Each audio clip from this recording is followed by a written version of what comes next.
Hear that? Is that America cheering or a sausage patty sizzling to perfection? It's time to cheer for Egg McMuffin and fresh cracked eggs at McDonald's. It's time to wake up to the aroma of freshly baked biscuits and treat yourself to a real honest-to-goodness morning meal. Breakfast, it's on at McDonald's. Now get any breakfast sandwich for just $2. Available only through the app. Mobile order and pay available at participating McDonald's. McD app download and registration required. At Kroger, we know the holiday season is going to be special for everyone. So use the Kroger app to get personalized coupons, weekly deals, and rewards like fuel points. That way you'll get all the fresh holiday specialties you love at prices that are lower than low. Kroger, fresh for everyone. And now you'll find more ways to save on your favorites. When you download digital coupons, you can use up to 5 times in one transaction. Kroger, fresh for everyone.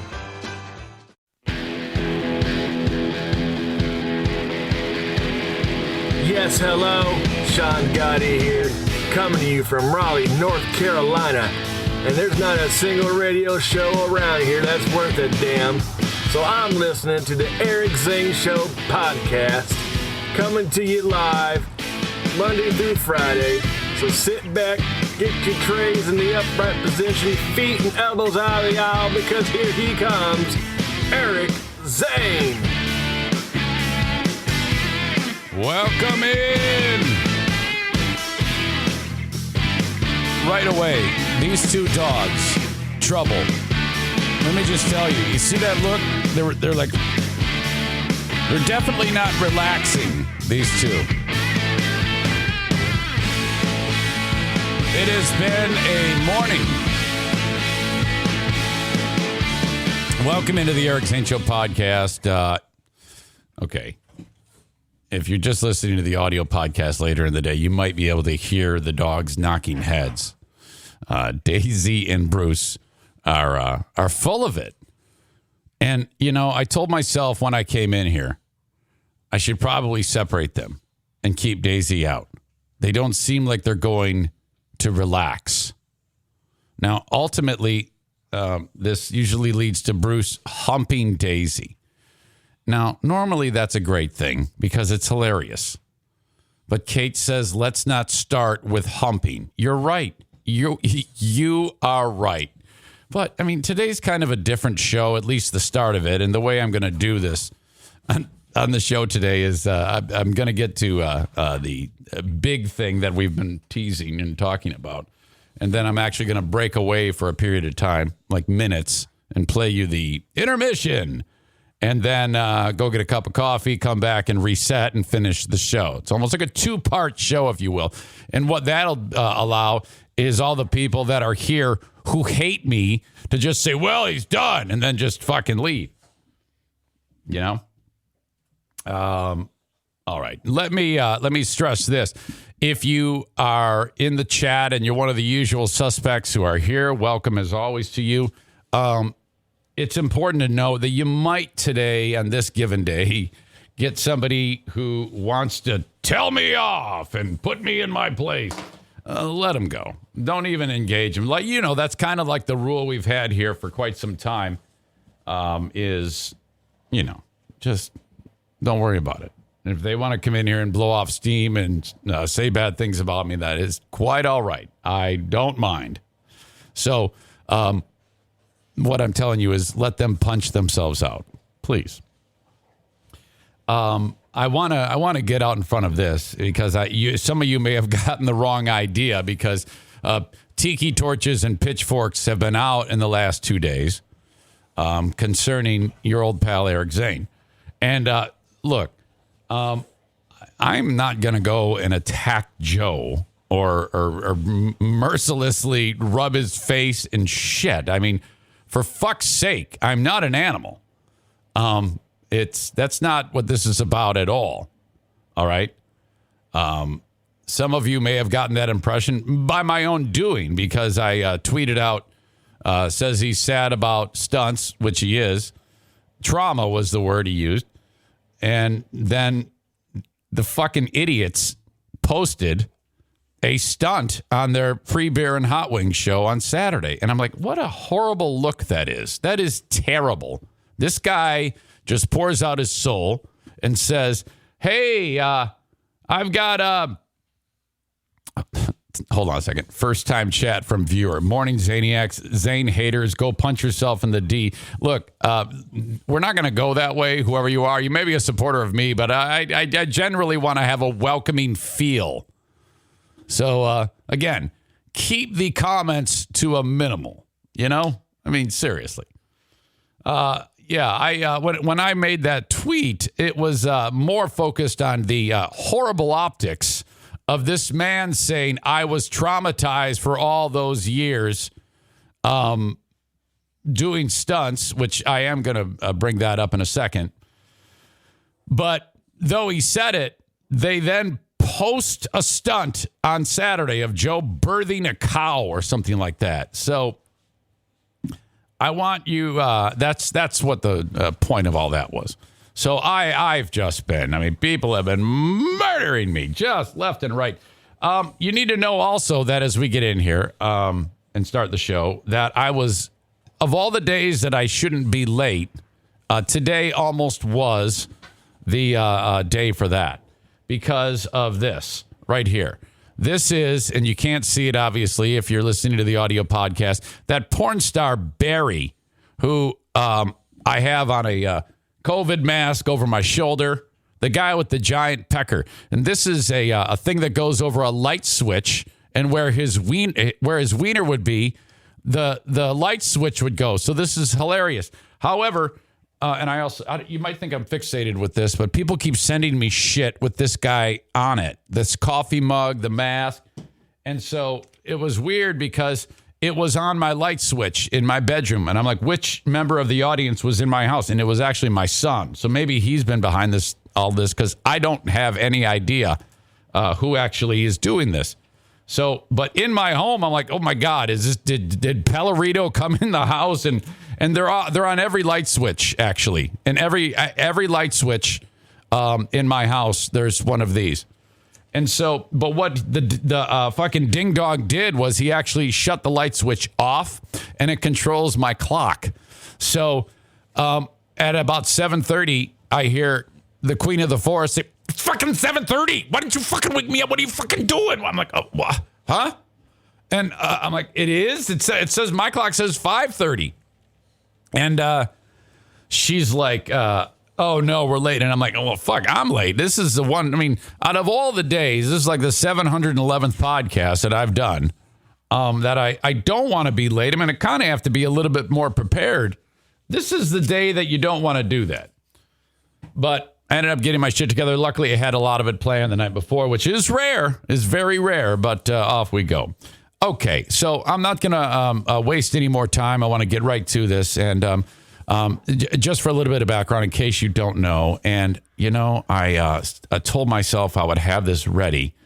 In fact, what I'll do is okay, you know what? Let me actually take a little time here, and just so that you have it. I just, I want you to have full context because a lot of you, when I get done with this, will be like, well, what did Joe say? I want to hear what he said. What happened? Fill me in. I want to know too.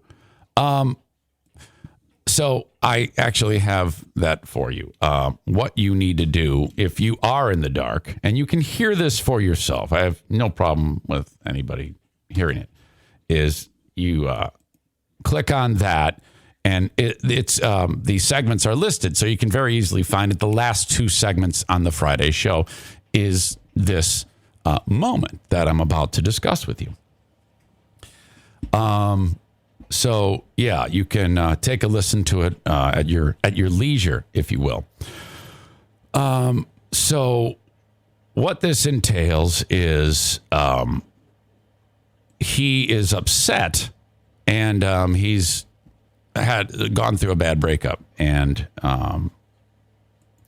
bad being that he is no longer with someone he really cared for, so he is bummed. This guy is super sad. And look, this is not funny. Somebody struggling and feeling terrible. I have all the sympathy in the world for. I've been there. I can tell you how many times I've been on the radio crying myself. I've done that. And there's nothing to be ashamed of about that. Nothing at all. Hell, I do it on this podcast. And it all, I started to hear through the grapevine, hey, he's talking about you. I'm like, oh, well, come on now. That can't be true. There's no way that can be true. And okay, let me just spell this out for you. I actually transcribed it. I know it sounds fucking crazy, but I did. I don't want to play the audio on the show. Joe goes into detail about a lot of his past. And honestly, if Joe's just pouring out the things that he thinks are bothering him, that are leading to his problems, that's A-okay in my book. You know, sometimes let the ends justify the means in order to get somebody the recovery that they need. I get it. But my problem with this from the perspective of me is, well, first of all, when people do what I'm about to tell you that he did, when they're having a moment where they're owning up to their responsibilities, it never works when you point others out along the way. It's excuses, it's blame. And I say that because I've had people say it to me. For 25 years, I've been going to AA, and people look at me, and when I start to talk a little too much, and I start to talk like I'm on a pity pod or woe is me, usually you'll get a guy who's about 70 years old, looks like a fucking pirate, will say, that's loser speak. And I'm like, I remember actually hearing those words, that's loser speak. You talk too much. You're going on and pointing fingers at others, and most often it's you, and so that's the first thing I thought of when I heard this. I was like, what exactly is going on here? And the reason why I say that is because of these moments. Joe said, old things still like, and he's very kind of discombobulated. He pauses a lot, and he's having a hard time. So I wrote it, but it's difficult to translate. Old things still like torture me, he says. For example, like the other week, we were talking about, I don't think Joe can work in a corporate environment. And I'm pretty, that sounds like a joke.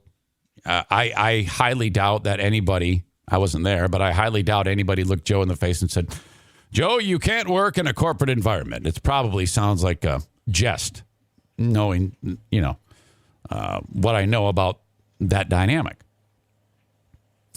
Joe then goes on, and this was talked about way in the past. And I go, yeah, corporate environment. The next day you probably said I was fired unless I put icy hot on my balls. And then Hot Wings goes, you know what you signed up for. Let me pause right there. I don't know if I was there when Hot Wings said, you know what you signed up for. But there is no way in hell Hot Wings would seriously say that and mean it. That sounds like a joke. That sounds like busting balls, because that's not the way he is. He would never have that type of attitude towards Joe, ever. And nor did I ever see it. I never witnessed any type of aggressive stance on anything towards Joe. More on that in a second. Back to Hot Wings says, you know what you signed up for. Joe then says, and I didn't because the stunts, your stunts, referring to the ones we did prior to him, before me were like, eat a bowl of marshmallows. So he's implying that these damn dogs. Hey, I might have to actually take Daisy out here, and that's going to bum me out if the humping starts. In fact, let me get ahead of this. I'm going to get Daisy out of here. Don't go anywhere. This is going to take me 1 second because I can't even concentrate, and I need to. Okay, hey, Daisy. Hi. Come here. Good girl. Come on. All right. Sarah says, no, leave Daisy alone. No, shut up. Mind. You take care of your house. I'll take care of mine. All right. Where was I? You guys had to eat a big bowl of marshmallows. Now, when Joe says I didn't know what I signed up for, that's what he's implying. He is suggesting there that when the show started incorporating Joe stunts, he was clueless to what was about to happen to him. Okay. He then continues. Instead, with me, it was make a dog eat out of your mouth. That was a great stunt. The dog never did eat it, though. But he did have to put dog food in his mouth. And we're going to throw food at you. And, you know, again, like if I wasn't a young boy, okay, you weren't a young boy. You were a young man. You were 22, maybe older, but you weren't a young boy. So that's a little weird. And there was an employee here, and it was like Kelly. Again, a lot of this doesn't make sense the way it comes out. If I wasn't a young boy and there was an employee here and it was like Kelly, they said, put icy hot on your genitals or else you're fired. And that was alluded to. And I don't remember it being you guys. Thank you, I guess. But my point is, just like there were some really, really traumatic things that happened where I was treated like dirt and they still bother me, and little things that happen to this day still bother me. So let me just start with the big picture. That right there is suggesting that the stunts that Joe did have affected him for the rest of his life. And I'm not disputing that. I am absolutely not disputing that. If he feels that way, he feels that way. I'm not going to sit there and say, no, you're lying. I have no idea, but I do know this. I remember the day where we were in the production room when Greg did tell him what to expect, because we had a long meeting ahead of time about what we were going to do with Joe stunts and what we wanted to do. And he was dealt in. Now, granted, they weren't nearly as elaborate early on as when things progressed through the show. But every single stunt, Greg, meticulous. Joe, are you sure you want to do this? Are you sure you want to do this? You don't have to do this. And this is before we talked about it on the air. So there was an easy out. It isn't like we talked about it on the air and then he committed to doing it. And then we said, you can get out of this, because that would be bullshit, because he would be like, well, I mean, how am I supposed to get out of it? I look like truth be told, we could have just made up any story and he could have gotten out of it. So I guess my point in all this is Joe was afforded every opportunity to get out of all of those stunts. So when Joe says, I didn't know, that's bullshit. Okay. And just because you are having a horrible time, and I'm sorry about that, you can't go ahead and say that. That's not okay. I don't buy any of that. I reject all of that. And I wholeheartedly challenge you on all of that. And they should have too. Now, maybe when he was done, the show was over, they challenged him on it and said, hey, dude, that was bullshit. I don't know. I'm not there. But they let him get it all out. If it were me, I probably would have said, after he went down that road on the air on Friday, I would have said, hey, you know what? We got to take a quick break. And then said, look, dude, this is not going well. And that's all bullshit. And we're not going to be indicted by that. Get the fuck out of here. Go home. Sleep it off. Do whatever the fuck you got to do. But they let him go. Whatever. So I have a problem with that. Then the other thing that all the pitchfork grabbers and the tiki torches were fucking kicking my ass about was the idea that I was like, oh, yeah, Zane thinks he's talking about him. He's thinking to talk about him. Well, if the first part that I just described to you wasn't bad enough, okay, you got to understand this. The only people that were involved in stunts, Eric, Joe, Greg, Chris, that's it. We didn't have meetings about stunts, okay? And I have no recollection of ever threatening Joe. On the show, he said, and I don't remember it being you guys. Now, that could be interpreted both ways. He could be talking to the show in the years that I was there, but I don't know. I don't buy that. A lot of people do believe that. I don't, so I'm talking about it. That's it. I wholeheartedly reject that, and I had nothing to do with that, nor would I have ever suggested, just to be clear, that somebody get fired because they didn't do stunts. I didn't have that type of authority. Had I ever attempted anything like that, man, oh, fuck, I never would have heard the end of it. Okay? I always went with what I might have coasted him. Oh, come on, man. This will be a good one to be hilarious. No, I don't want to do that. All right, no problem. Figure it out. No big deal. Hang on.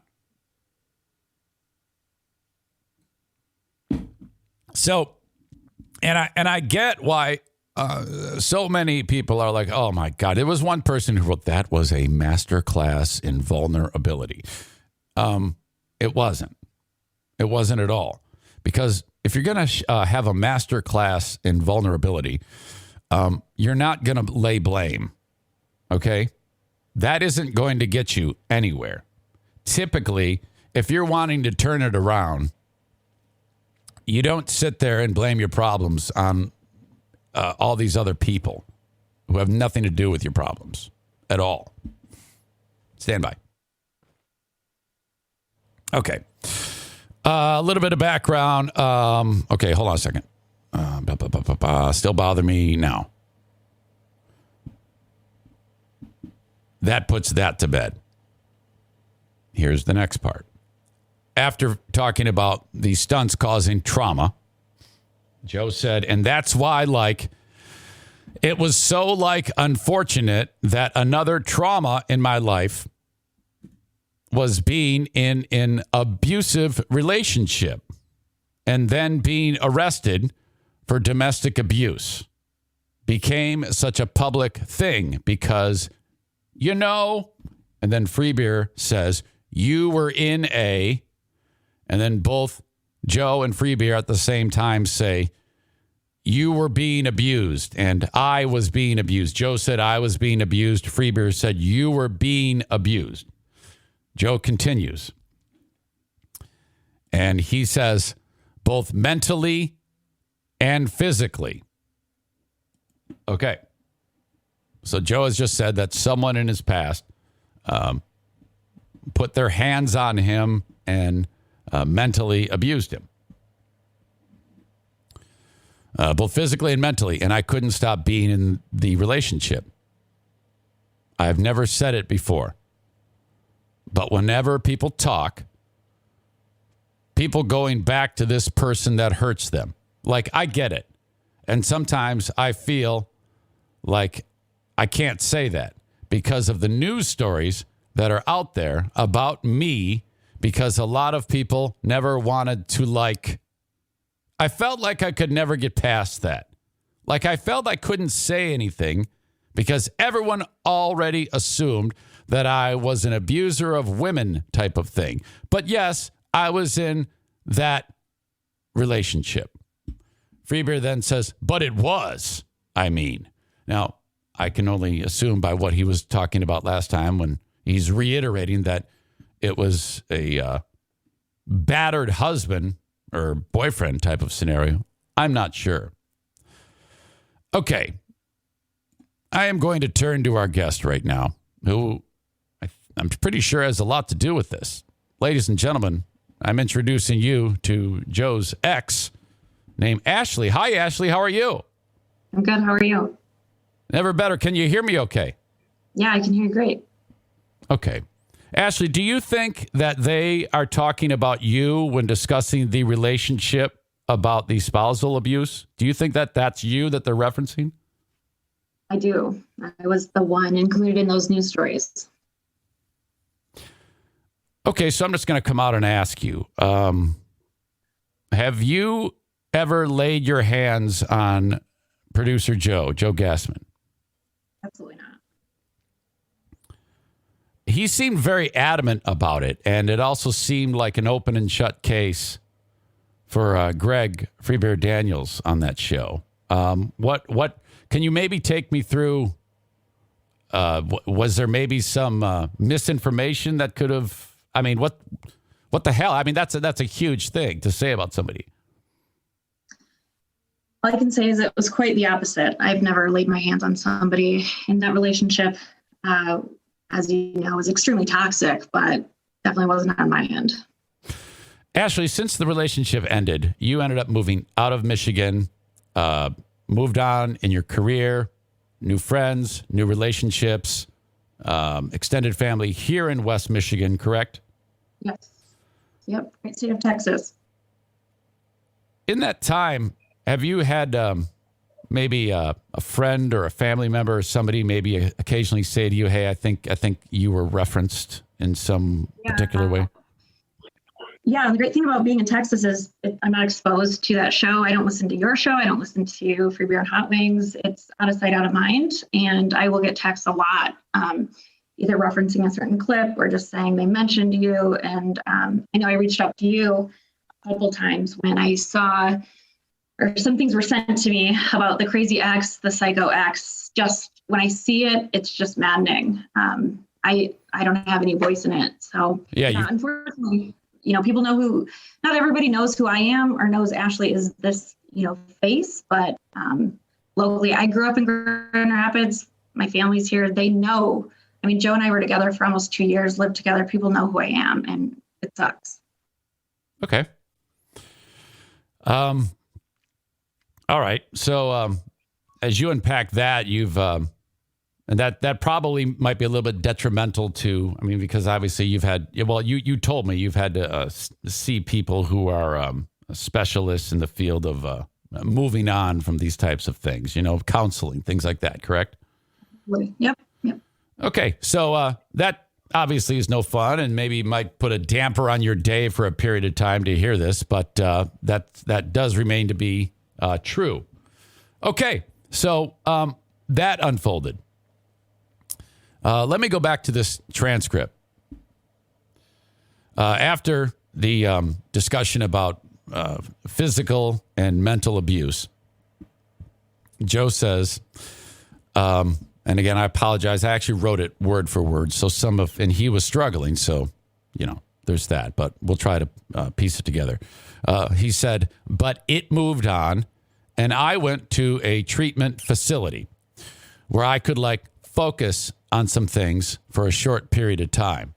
Oh, by the way, actually, I apologize. Before I continue, some people might be like, Eric, why? What the hell is going on here? Why? Why would you do this? And Ashley is only here to discuss the things that she was referenced in on this show. There's, some people might be thinking that she's going to come in here and throw dirt on this man's grave or stomp him in it. No, she simply wants to address what was said about her on that show. And I don't know why anybody would have a problem with that, frankly. I have, Ashley, people have said to me, why are you giving her a microphone? And my response was, well, why not? First of all, it's a big story, and that's part of it, a show that I used to be part of. So absolutely, I'm going to be on top of that. And I can discuss it because it's a very public thing on the radio. And next, it's just fucking right. Do you agree with that? Yeah. Like I said, I've had to, they can just say whatever they want to say. And I need people to remember just because Joe says something on air doesn't make it true. And nobody seems to question him. Okay. And I witnessed that too. You wouldn't believe did you get any hate? I don't know if people figured out who you were. Did you get any hate in the last day and a half? A little bit. Yeah. I've been called, a psycho. Again, that's kind of the word. Okay. Psycho, the crazy ex, that's typically. By the way, I think we're all a little crazy. I think anybody at any one time in their life has been a little crazy. So, whatever. Yeah.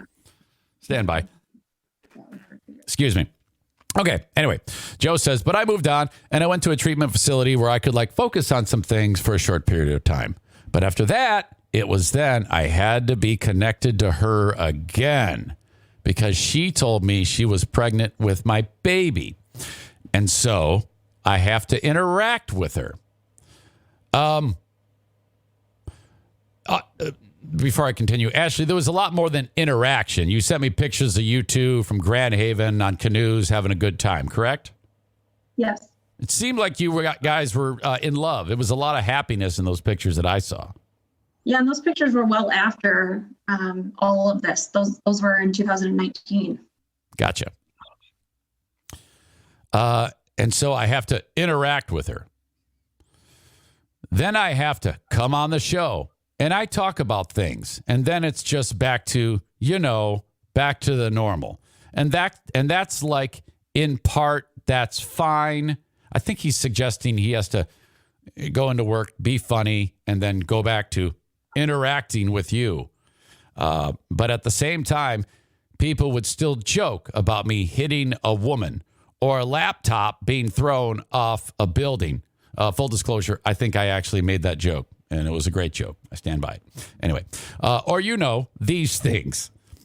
And then Kelly says, and probably the biggest moment of irony, it's just reliving humiliation over and over and over again. Do you find that statement to be ironic coming from the woman on the show that she's referencing that type of scenario? Interesting. I also know she knows nothing. So.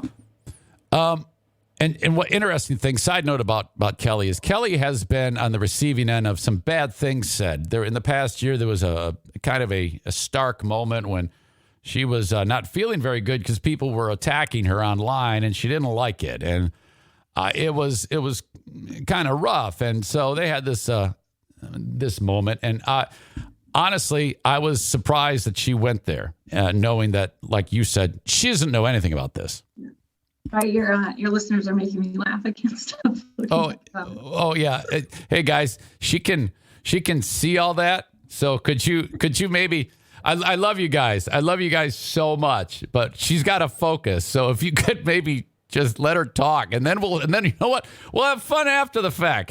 But it's good to see you smile. I'm sure you haven't smiled in a day and a half. So, all right.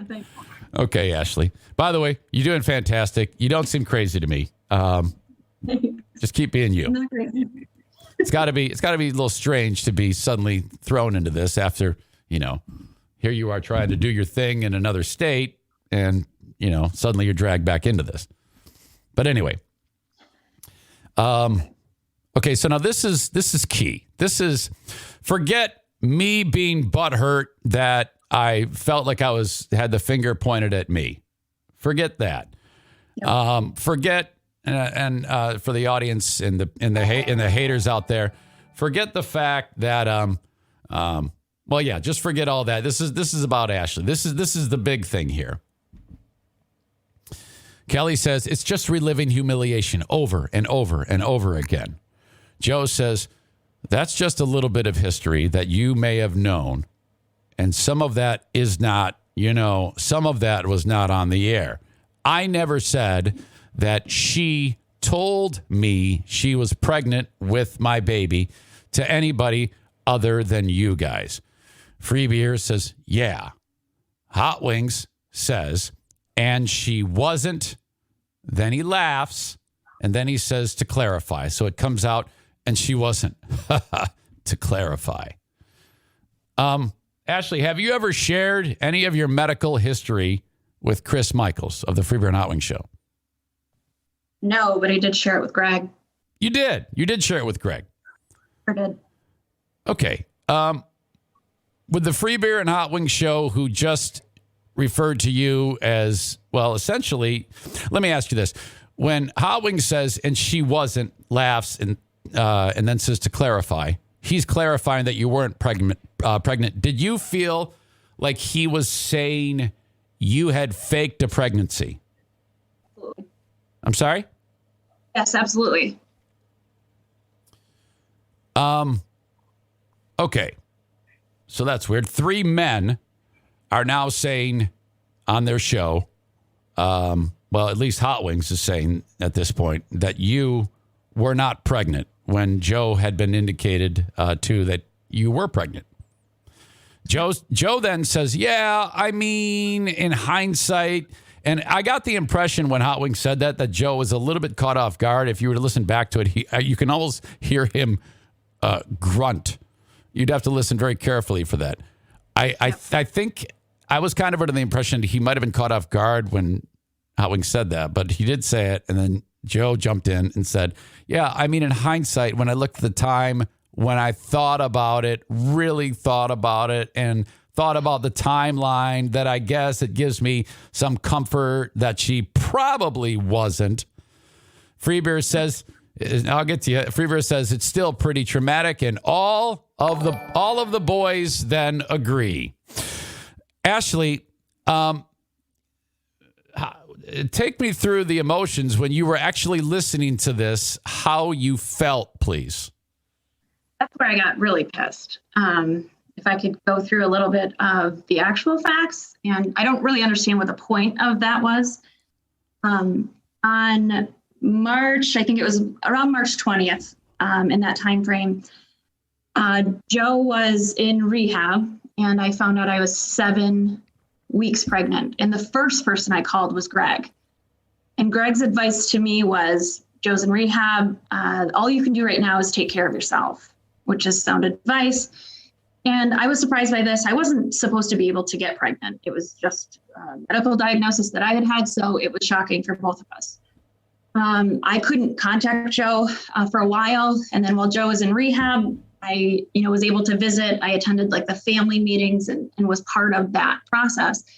And when he was out, we not only went to hear the first heartbeat, we went to a 3D sonogram where Joe paid for it. We were at the University of Michigan. I have a receipt from a 3D sonogram. We have the CD-ROM and payment by Joe Gossman.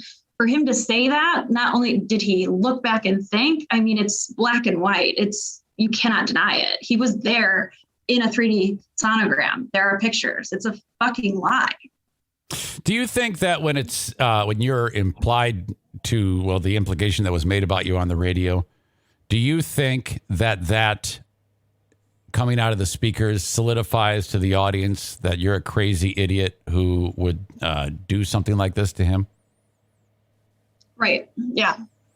And that's the crux of what the point of it was, like, bringing it up in the first place. That was kept private, and I'm not going to discuss the fate of that, but that was kept private. He brought it up to say I was a liar. Like, you can't just say things like that. I have proof. I have all of the proof, all of the receipts. He not only was there and knew I was pregnant, we planned on carrying on, and we carried on after the fact. Like I said, we dated well after that, in private, even when he was living at Chris's house and doing the whole van thing.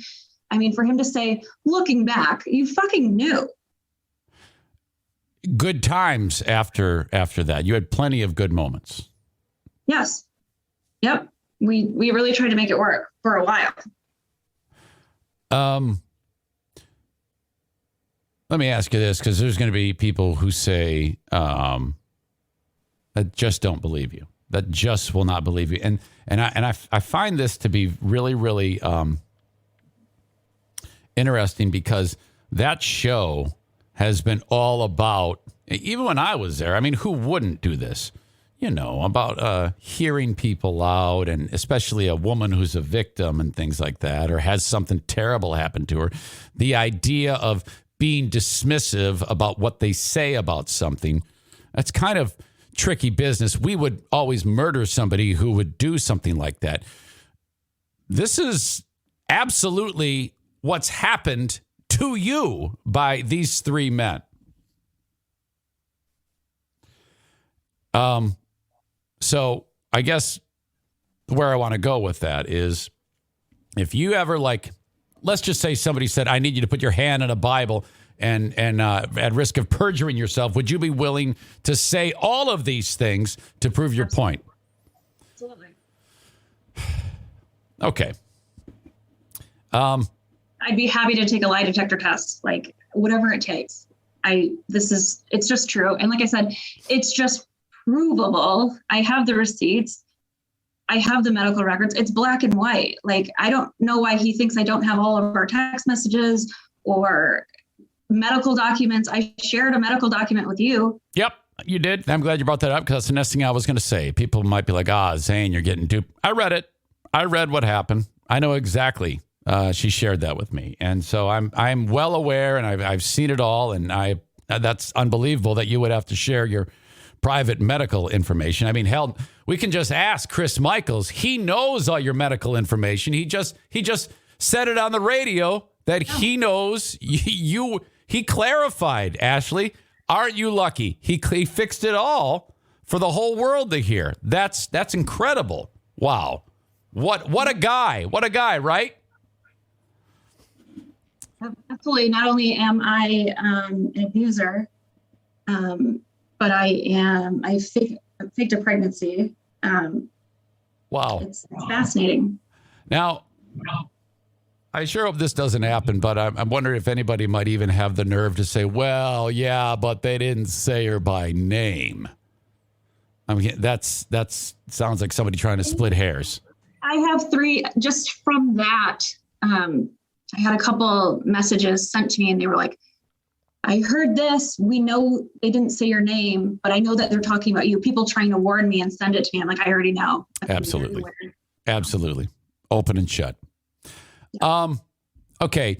Joe then says, I promise this is leading to something. So he goes through all of that, and I still don't know what that had to do with him acknowledging to the world that he's bad at dating women, which essentially is what this all boils down to. At the end of the day, Joe struggles in relationships. Anybody who's ever known Joe with significant others, whatever. Hopefully one day he'll get it right. I guess my point in all of this, and I think it's a super sensitive time, and we run a risk, you and I do, by even talking about it, because people think that we're heartless animals, is just because you suck at dating doesn't mean you can lower the fucking boom on everything that's happened in your life to anyone that's you feel has ever wronged you and frankly make shit up. Right? Right. Is there anything else, Ashley, about these things that were said about you on the air that you would like to address? Because I don't want to get into, like I indicated on my statement, I don't want to get into Chicago. I know you want to get into Chicago, but I don't want to get into Chicago.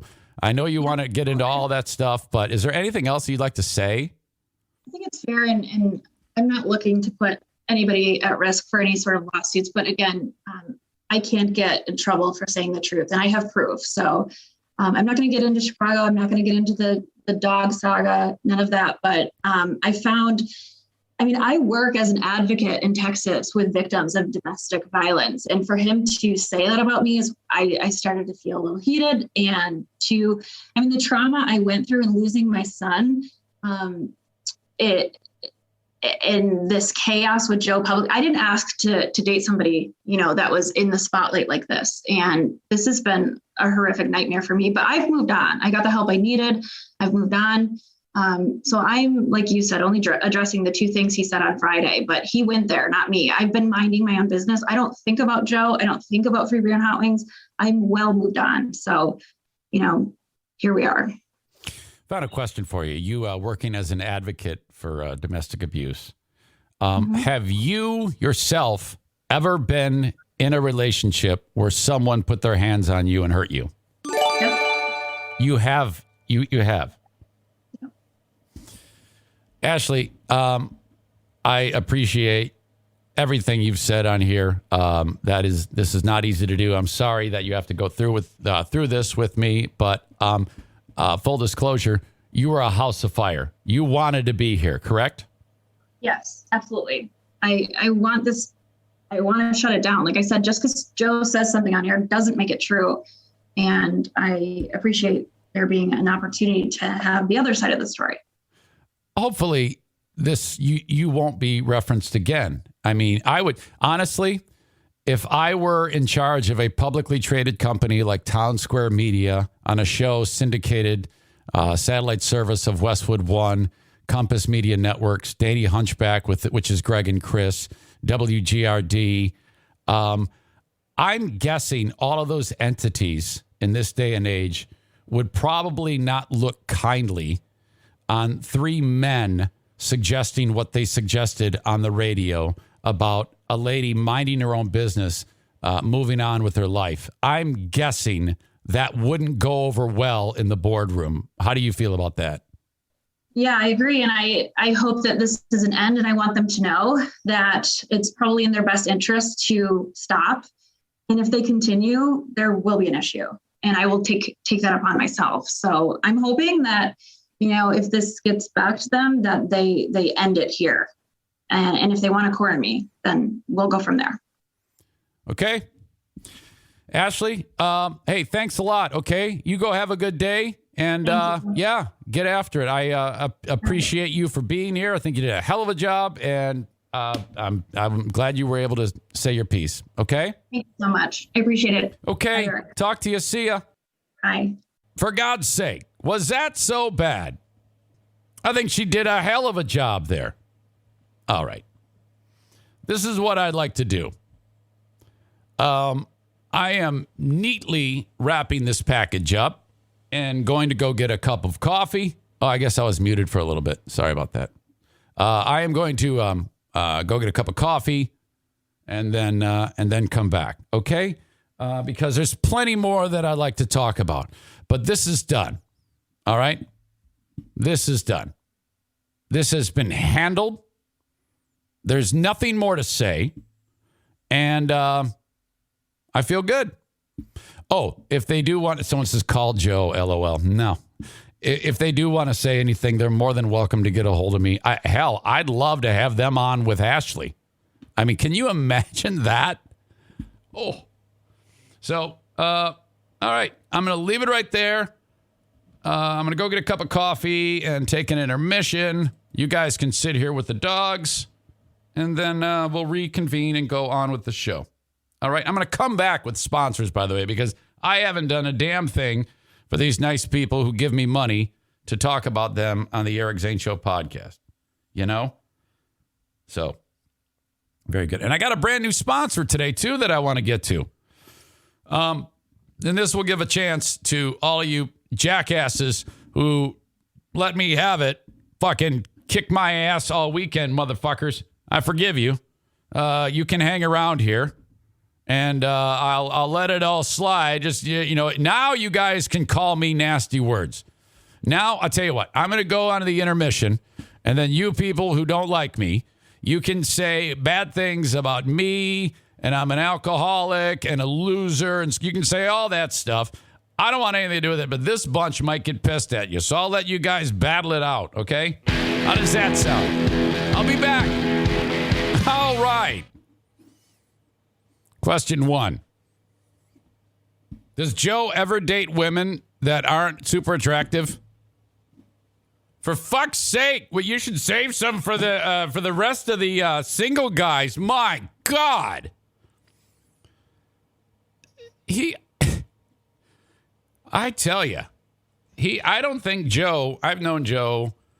Well, I remember when Joe started dating. I mean, there is not a lady in his life that hasn't been the most unbelievably attractive person. Fucking A. Look at that. I'm not complaining. I'm not saying, oh, I wish mine. Trust me, I would not. Oh, boy. Would never do that. I'm just saying Joe really has a knack. It's like, he's like, the most attractive woman in the room. So, whatever. I'm joking. Oh, but not. One more thing. Greg and Chris are not the support group who are going to lend you a hand. And what I mean, I don't mean that to sound insulting.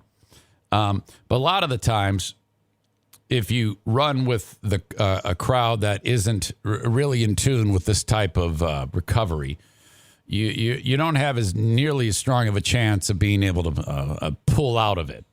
You know, this is an easy business. And I kind of wish I was there. I kind of wish I was friends with them. And here's why. This is what I mean by that. Because I'd ask them point blank, are you consuming any substances that affect your sobriety? Because no offense, but you just said on your show how you didn't even attempt to improve yourself or do anything but not engage the professionals you were talking to. I'm guessing you didn't really do that when it comes to protecting yourself against consuming substances, you know? In fact, I remember when the whole jail thing went down, and when I heard the description of the treatment protocol, I winced, and I said, well, that's not going to work. Now, I don't know everything, but I've been sober for 25 years. Okay. and I've been married for 30. And you don't really get success battling alcoholism and staying married when you're the biggest fucking asshole in the world like I am, unless you're honest.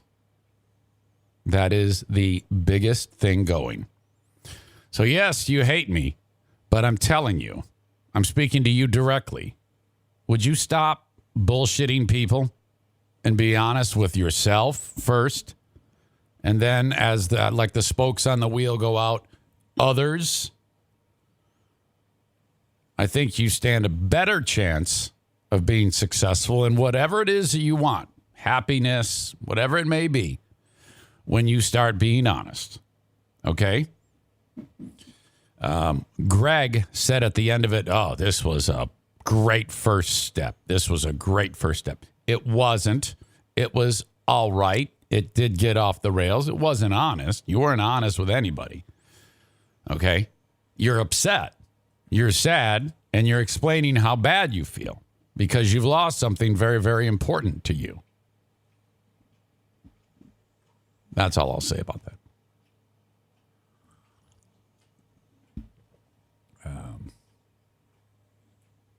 Let's see. I'm just taking a look. What's up? Chris says he's just watching the dogs. Daisy coming back in here is a big deal. Okay. Her being friendly with Bruce is a win because, man, did they get into a fight over food. So she now is being nice. So that is good. Okay. If anybody wants to talk to me directly, you can email Eric at ericzaneshow.com. Man, I got so much anger. I got so much anger from people on my Reddit. And my Reddit, there's no one on my Reddit. I have nobody on there. And I had been trying. See, I don't like to, when people say things about me, I usually like to respond just where I am. And so I wanted to respond on their subreddit. And the guy who runs it wouldn't let me. I go, come on, man. I even threatened to sue him. I go, I'm going to sue you. He goes, what are you going to sue me for, you fucking idiot? I go, I don't know. I just want to be out there to defend myself. He goes, I'll tell you what. I'll post a statement. I go, all right, that's good enough. I'll post a statement. Made it worse. Let's see. Jesus Christ, you are pathetic. Leave it alone. He said you guys weren't the ones who told him he'd get fired. There's a lot. I want to get to the Ashley things. I don't care about me. Some of these are just, I mean, hang on, I can't see shit. Some of these are just incredible. Jesus saying, you're all fucked up. I used to think you were awesome, but this is pathetic. You really need some therapy, man. All right. Ask yourself, after seeing what just went down and hearing what just went down, come on. You are not the better man you're trying to portray yourself to be. This is not noble, respectful, or meaningful in any way. It makes you look petty and weak. Oh, well, okay, I'll let the audience be the judge of that. Okay. There's just a couple I just got to read to you. I mean, they are absolutely exquisite. You are so pathetic. Why don't you do us all a favor and have yourself a heart attack, you rat-faced bitch? D Hunt 713 says, Zane's got a tiny penis and it's really showing. Fucking rat fuck piece of shit. You're a low piece of scum. No one likes you. Cunt.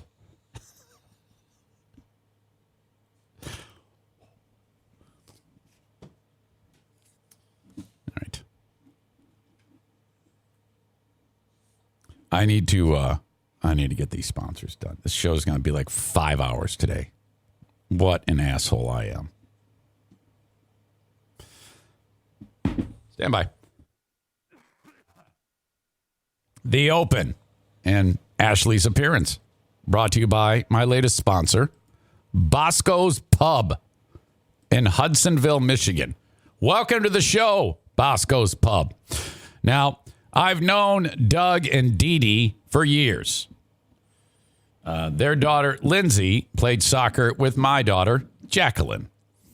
Doug reaches out to me. He opened up this business in Hudsonville, Michigan, Bosco's Pub, during the pandemic.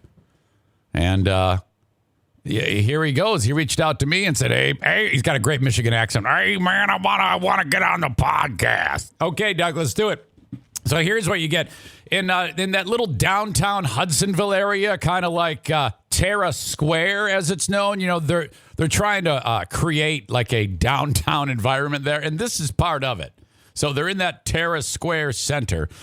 The one thing is, it's you got to look for Bosco's Pub, but if you're along Chicago Drive, you're going to get there, okay, in that area. Now, I know some of you are like, well, wait a minute. I live so far away. I know that.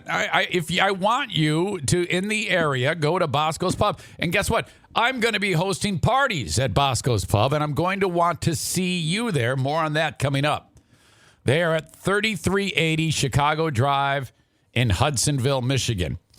Doug said to me, our well drinks, you know, like whatever, a shot of whatever or a mixed drink. I don't even know. I haven't drank in forever, so I don't know. But he goes, they're a full pour. They're all a full pour. Unlike so-and-so restaurant and so-and-so restaurant. What he's saying is, we're going to get you hammered at Bosco's Pub. So I'm like, oh, okay, cool.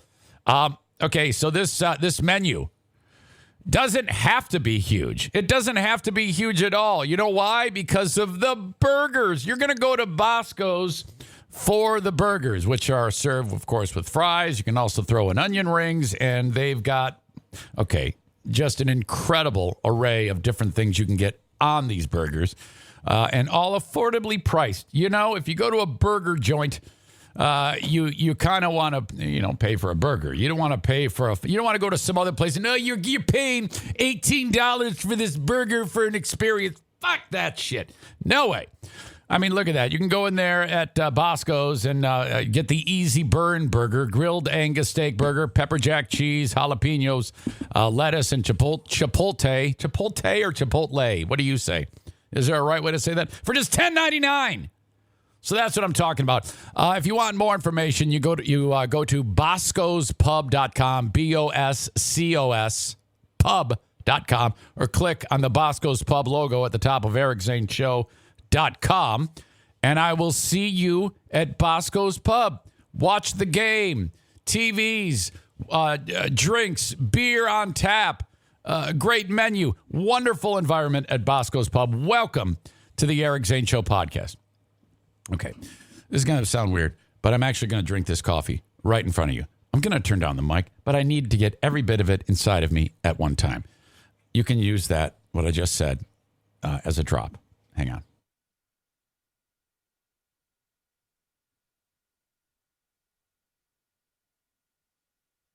I make my coffee so strong, it's like mud.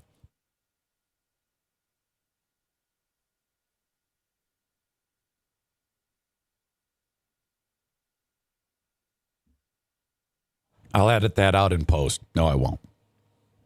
Maybe I will. Okay. Where was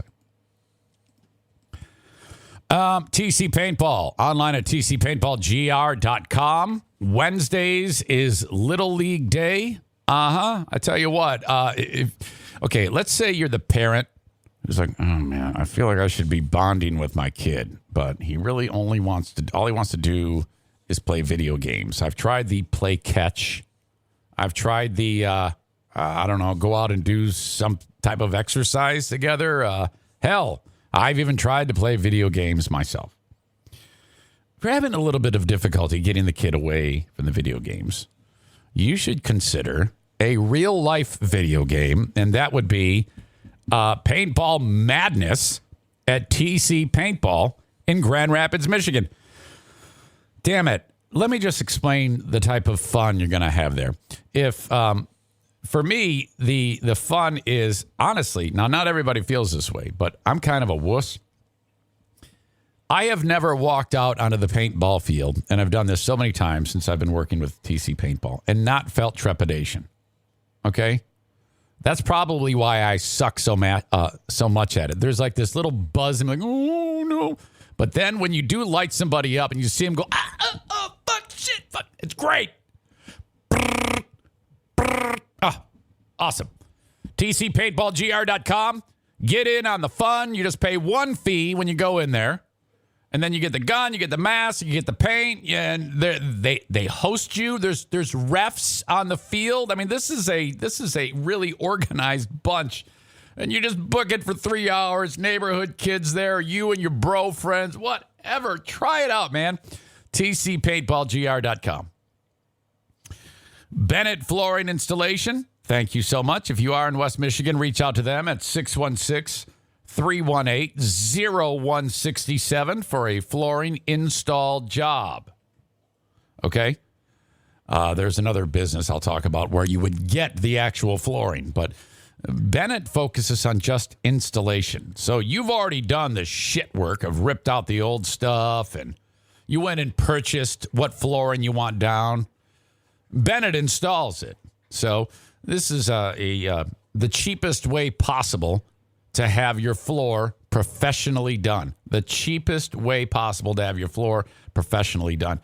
And just like a lot of my sponsors, when you reach out to them, you're helping a business person who's, this is all about the hustle, the grind. That's what a lot of these businesses on my show focus on. Good old getting in there and being put to work. 616-318-0167. Call or text Jacob Bennett today. Stand by. Facebook fight. I wasn't really in a Facebook fight this weekend, but you know me. I mean, honestly, I wanted as many people to hear the first part of today's show as possible. And you don't get any type of traction if you just kind of politely step up to the line. You got to go for it. And I did. And took a lot of heat for it. But during that time, I was tapping away on Facebook. Almost made it 3 months without an incident. But then I looked at it later on, and I saw the big exclamation point in red. You have been muted, banned for 30 days again. Again, it has happened again. Holy fuck. This is why I went to Twitch. Because, I don't want to be muted when I'm trying to do the show. So, and then I looked at what I had said. And, oh my God, they must really have a fucking bug up their ass. You see, again, every time you get in trouble, you've like shortened your leash. And so this is what they got me for bullying. This was, now look, that's Facebook bullying. It was, again, explaining to someone why I did what I did at the first part of the show by having Ashley on, which by now was no big deal. It was simply a lady explaining herself. So I explained that to some lost soul who spent a good part of their Saturday telling me to go fuck myself. And my point was, look, if they're going to throw her under the bus, I don't have any problem in letting her explain her side of it. What's the problem with that? And then I wrote, fuck them. But I didn't write fuck them. I did $, asterisk, K, what do you call it? Apostrophe EM.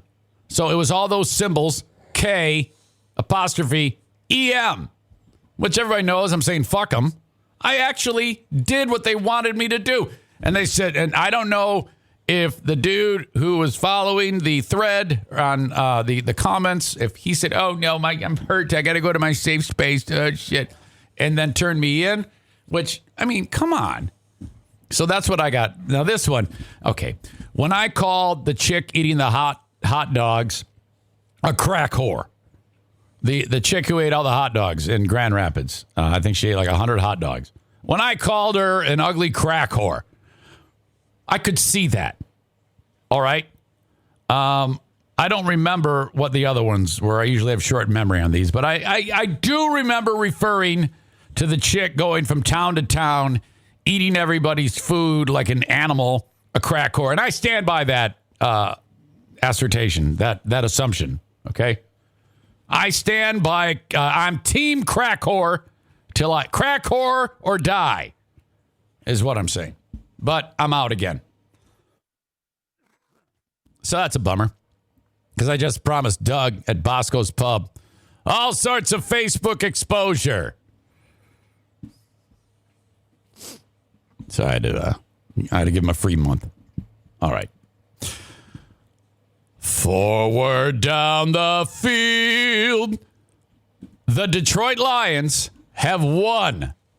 Oh my gosh. This was spectacular. This was absolutely spectacular. I can't, man. And here's the deal. I was actually in the car when it happened, and that's how I approached the Lions. I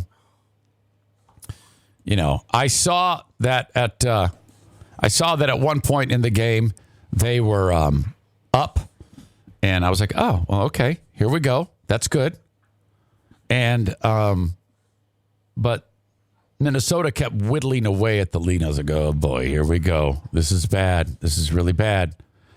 And then sure enough, man, when the Lions were in the lead by like 1 or 2 points, and then with like 4 minutes to go, it was 4th and 1 or something like that in their own territory, but not deep in their own territory. They decided to go for it. And though they only needed 1 yard, I think they passed it, and Goff got sacked, and he fumbled.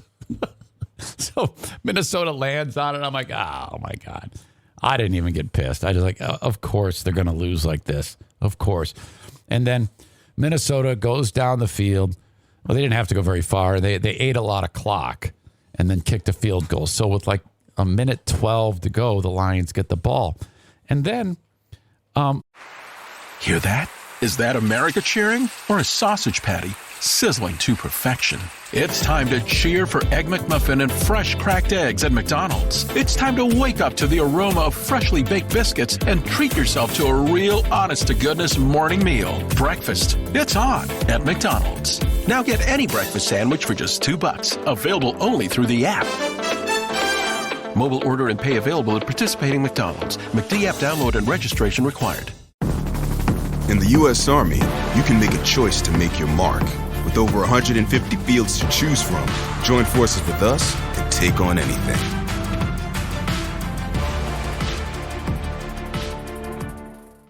Minnesota started playing this odd type of defense where they were really giving up a lot.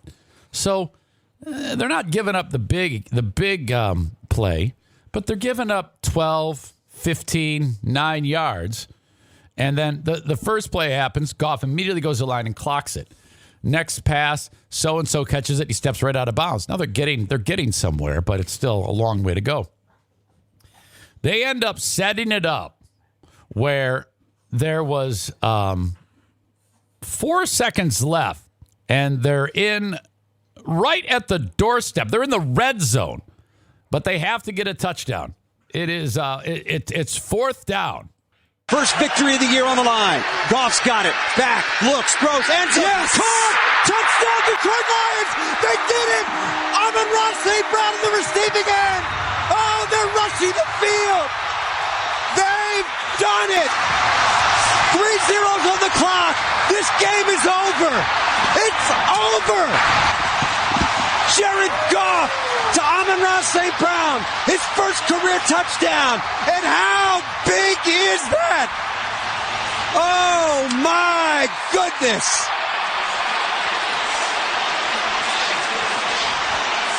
Have a day, boys. Have a day.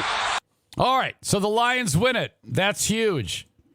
Absolutely incredible that they pull it off in that fashion. I was just shocked at that. Absolutely amazing. Their first win. Seeing all those guys go ape shit on the field, seeing those fans lose their shit, absolutely incredible. This is Dan Campbell, who, everybody loves Dan Campbell. This guy is in a tough spot. He's had nothing to cheer for up to this point. And, this game is enveloped in the attack on Oxford High School by that little fuck who I hope dies, Ethan Crumbly. More on that in a second. So there's a real special angle to this. So this is Dan Campbell. First thing I would start with, this game ball goes to the whole Oxford community. All those were affected. And that being said, man, I want us to not forget these names: Madison Baldwin, Hannah St. Juliana, Justin Schilling, Tate Muir, Phoebe Arthur, John Ashudu, Riley France, Elijah Mueller, Kylie Osigi, Aiden Watson, and Molly Darnell, who's a teacher. Those names, for all those, will never be forgotten, and they're in our hearts and our prayers, and all the families, and not to mention all those that were affected by all of this. The classmates, the brothers and sisters, the cousins, the teachers, everybody, coaches. That's incredible. He's crying. Jared Goff, who's got nothing but shit thrown his way, hung in there through that pass. On that play, and we couldn't see it because I can't figure out what the fuck is going on. On that play, the dude for the Vikings really let that guy in. I was surprised at how open that guy was. Yeah. Jared Goff, he's upset. Get emotional, but sometimes special things happen in special circumstances, and I think you saw yesterday what Michigan did against Iowa, and then us today getting our first win, and what is it, 13 weeks, like, you never hope for a tragedy like this, but you hope to be a light for those people and a positive thing that they could have fun watching today. I hope they were all watching today and were able to enjoy that win, and we could take their minds off it for whatever it may be, 3 hours. I think anytime that we can do that, it's a lot bigger than our sport, it's a lot bigger than us, and I thought today was one of those special circumstances that we were able to rise to the occasion and make something special happen. So pretty much all of America loves the Lions. I mean, that was spectacular. And we've got dogs. The dogs are now marring the podcast. I got my eye on you two. Because you know what's going to happen, because they're playing right now. And while I'm here talking about school shootings, can you imagine if they start humping while I'm talking about school shootings? Come on. It's probably going to happen. I'm not going to lie to you. Look at them. Look at those idiots. They hated each other moments ago. Oh, now, seriously, this is terrible. Daisy I think Daisy's humping him. She is. Look at that. She's pegging him. Daisy is, give it to him. Make him humble. Make him humble.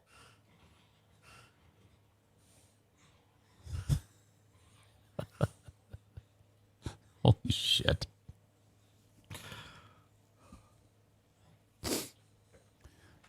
Okay, you guys, enough. I'm going to have to get her out of here. So stupid. Chris says Daisy giving him a taste of his own medicine. Do you like it when it happens? You like it when it happens to you? People are encouraging me to leave them alone. You do? Okay, you fucks. Listen to me. You do realize that when Bruce is doing it, his little pecker is touching her back, okay? And every time he humps, it stimulates his ding-dong. And then if you do that enough, I don't know if you know anything about the mechanics of making babies, but it will happen. You will have the humidity level will go up in this room because of a quantity of dog jizz. And okay, well, you know, you can say a lot about podcasting and video streaming, but I would guess that would be the first time that a dog jizz erupting from a dog ding-dong would happen on a live podcast. And who wants that? I mean, come on, guys, knock it off. Oh, they're going in for round 2. I might have, seriously, this is bad. Oh, no. Oh, no. There it is. There it is. He's doing it. He's actually doing it. Unbelievable. Okay, enough. Yeah. Come on.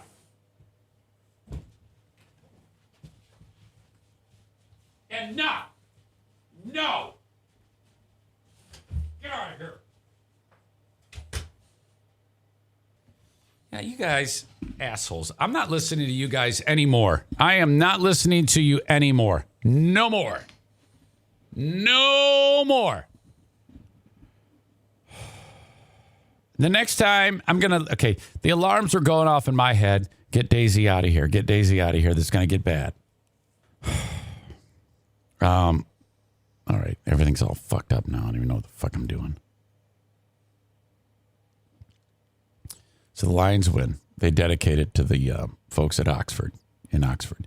The Michigan Wolverines, they had the family members of Tate Myre. I think I say Myre. It's spelled M-Y-R-E. It might be Meyer. I hope not. But anyway, that was a young man that Ethan Crumbley killed. And I know, like, a lot of people like to say, like, pass away, but and think in sensitive language amongst these things. But he was murdered while he was at school. That's what happened because of that little fuck who I hope he burns in hell forever along with his parents. But the parents of Myre were out there for the coin toss. I mean, that was unbelievable. And I here's what I think about that. Because that's hard to do. You know, typically if something is as awful as this, you know, laying low might be. But I like the idea of the boldness of going out there and selflessly warming the hearts and the souls of the community, you know, and every people in general and everywhere who have something terrible, a violent act like this happen in their lives. This is a great example of the human spirit because it shows that as terrible as this is, they are going to go out boldly and live their lives. And it's perfect for the memory of the fallen. It really is. And then the teams, by the way, the Lions and the Vikings had an O for Oxford on their helmets. The teams during the college football game, I don't know if Iowa had it. They may have. Had 42 and 4 hearts, like a patch on their jerseys. 42 was a name of was a number for the kid Tate Myre, and the 4 hearts were indicative of the 4 people who were murdered by that fuck. And then Michigan scored 42 points. Holy fuck, they scored 42 points. Does that not give you goosebumps? My God. Shit. And so they beat the fuck out of Iowa. They are in the tournament. Had they lost, that would have been a bummer. Oh, my God. But Iowa had no chance. Michigan kicked their ass. more on the college football thing. Alabama, motherfuck. Just like that. Remember when they lost to Texas A&M? And Alabama Linda was all like, oh, Nick Saban, I'm so upset. I go, don't worry. I go, there's going to be they will be there at the end. And they are. Not only are they there, they're number one. They just beat the Georgia Bulldogs. Wow. That's incredible. They beat the shit out of them. This after a horrible performance the week before where they basically spotted Auburn 10 points and then fucked off for 3.5 quarters. And they still came back and beat Auburn in the Iron Bowl. And now here they are, champions of the SEC again. Saban is number one going into the tournament. Damn it. How about that guy? I can't think of, okay, if you were to say who's had more dominance, Brady or Nick Saban? I mean, that's a debate. That's a hell of a debate. Throw Belichick in there, I guess, but Belichick hasn't won anything post-Brady, so we'll see. But still, this son of a bitch, you are watching the greatest college football coach ever, in my opinion. He has to be. I mean, and that's quite a legacy, considering he's at a school that had Bear Bryant of all fucking people. I mean, Newt Rockney's in heaven going, God, that son of a bitch is good. Bear Bryant sitting right next to him. Right now, Hugh just going, Eric Zane, I had no idea you knew so much about sports. Yeah, come on. I know more than you, dumbass. You're the drip who said on your statewide radio show that the Lions were going to win more games with Goff than the Rams would win with Stafford, you dumb twat. Seabears495 says, give Harbaugh some credit. He will be up there one day. No, I won't. Why would you even suggest such a thing when we're talking about people who have won repeated national championships? Jim Harbaugh, you're basing that on the Michigan game and the Iowa game. That is not, you are not allowed to throw that into the conversation. Okay? Come on, man. So Alabama 1, Michigan 2. Aiden Hutchinson is a beast.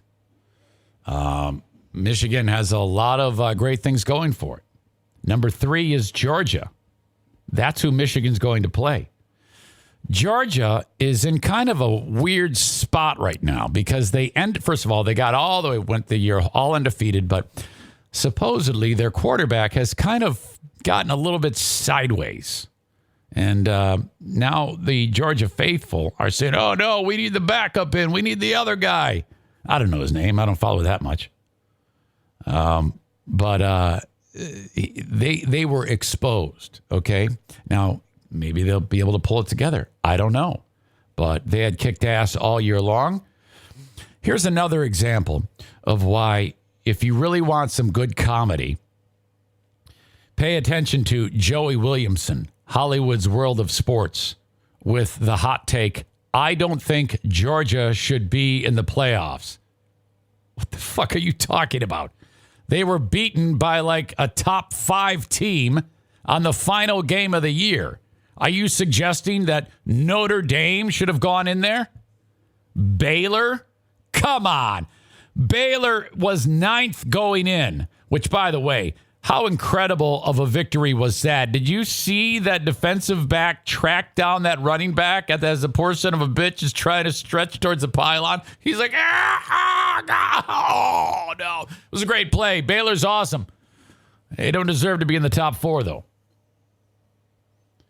I would say Cincinnati out before Georgia. I mean, come on.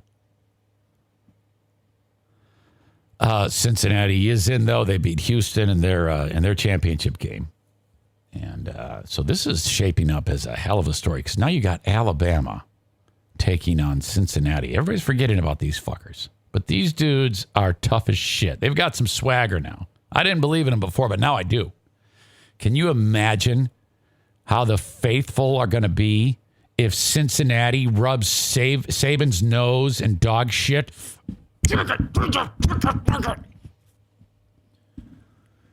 So I'm excited about that. I'm really excited about that. It'll be Alabama, Cincy, Georgia, Michigan. All the other bowl games don't matter. No one gives a shit about Michigan State in the Peach Bowl, Notre Dame in the whatever bowl. I like the story that said Notre Dame is energized at their postseason bowl appearance because of the new coach. Never has it been more obvious that everybody hated Brian Kelly. Holy shit. Okay, that's all I have to say about that.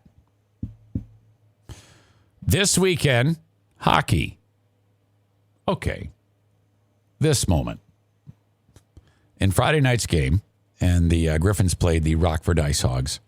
2 games this weekend. In the first game, 3 minutes into the game, some guy, number 55, I don't know who the fuck he is, doesn't matter.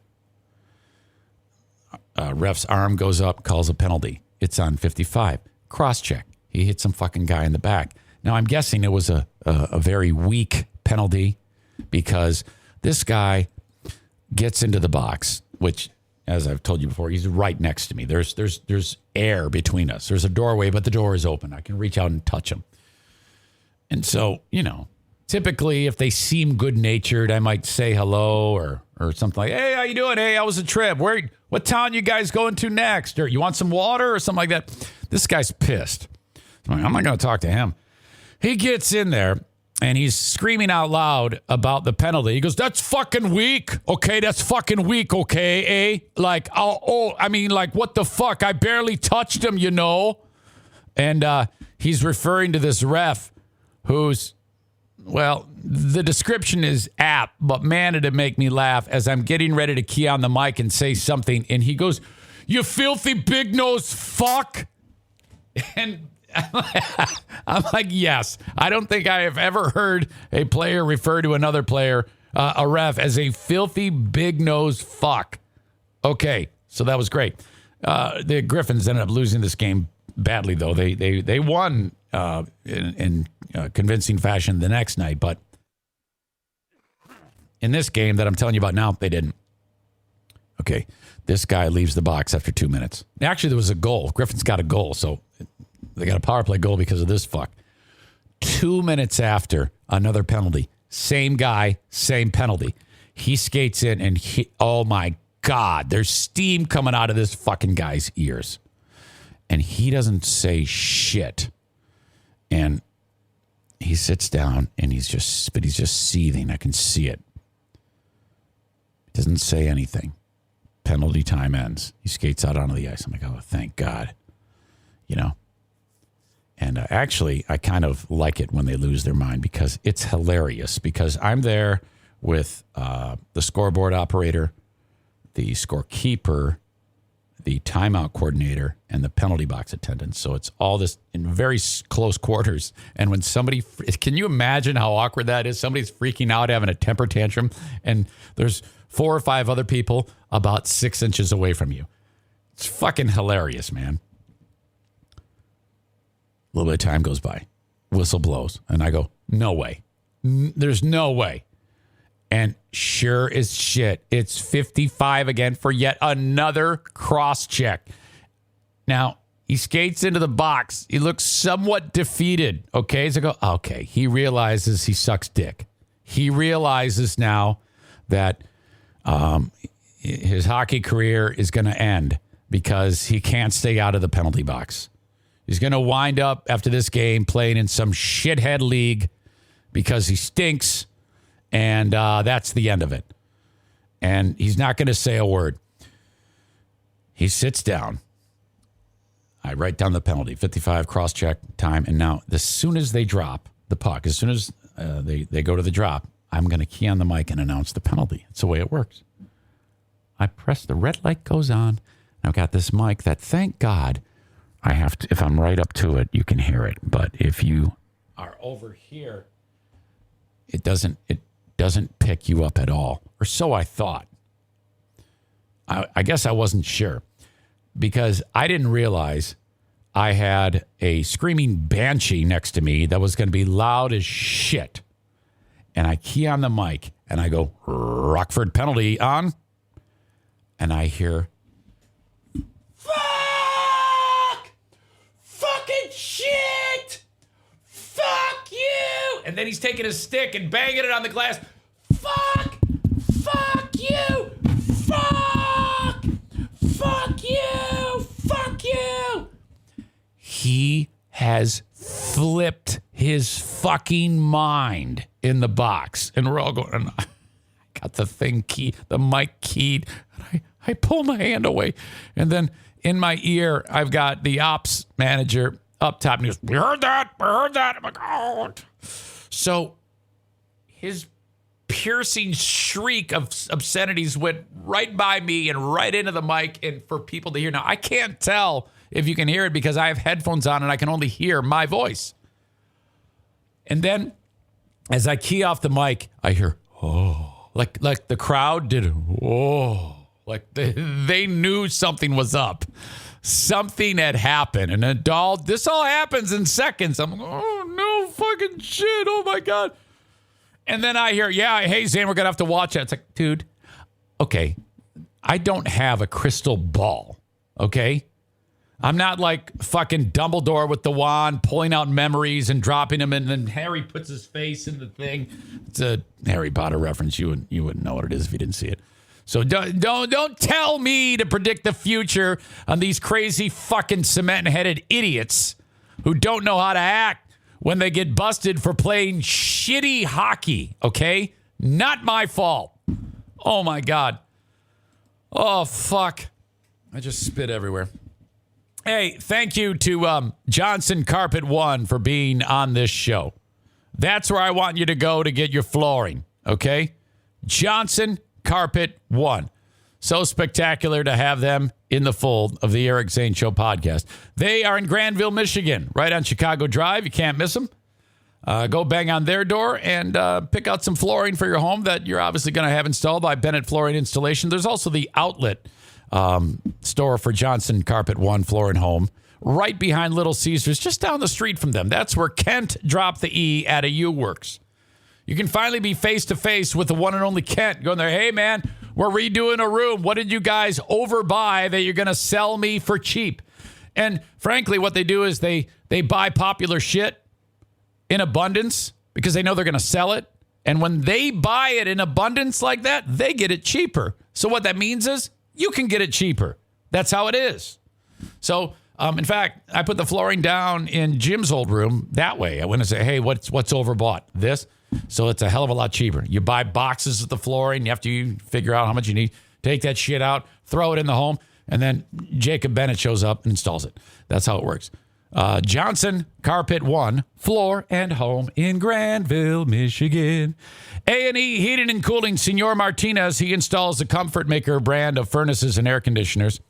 If your house is cold, you might need a new furnace. If you have a furnace and it's still good, you need it tuned up yearly, okay? You know, there's combustion going on in there. It gets dirty. Have the sensors cleaned. Have it running at peak performance because energy costs are through the roof. I just got my energy bill yesterday, and I am too scared to open it. That's what you do. Install a new Comfort Maker brand of furnace from A&E Heating and Cooling. Call or text 616-516-8579. 616-516-8579. Also, not forgetting about Horizon Hydroponics. If you're growing anything like, cannabis, and you're indoors, and let's say it's in soil with the lights and the tents and you put a lot of money into this. You want what you're growing to be fruitful, okay? You're seeing it grow. You want to make sure you have everything in order to make that possible. For a lot of you, this is a hobby. This is fun where somebody might, I don't know, play video games or podcast or run or lift weights. People like to grow shit indoors. That's a thing. And nowadays, in a lot of places, you can grow cannabis. So that's cool. Hell, in Michigan, I don't even know the amounts anymore. You can carry like a ton of it on you and give it to a friend. And the cops go, nice job. Anyway, that's totally legit now. Horizon Hydroponics has been there even when it wasn't legit, you know, but that's completely above board now. Their website is HORIZEN, hydroponics.com. Go to their website, buy whatever you want, have it shipped to your door. Orders $250 and more. That's free anywhere in the U.S., or you can order it online and pick it up. You know, there's a phone number right on their website, too. You can call those folks up if you want to get any information about what it is you're thinking about buying, and you'll be in good shape. So there you go. Okay. I wanted to get to this story about the Agars, but I have a feeling like I am still struggling on this. Damn it. I really wanted to get to that, too. Shoot. I'm having a terrible time getting my video to work. I must have done something wrong. Of course. Go figure. So I can't get to what I wanted to do, and that's bumming me out.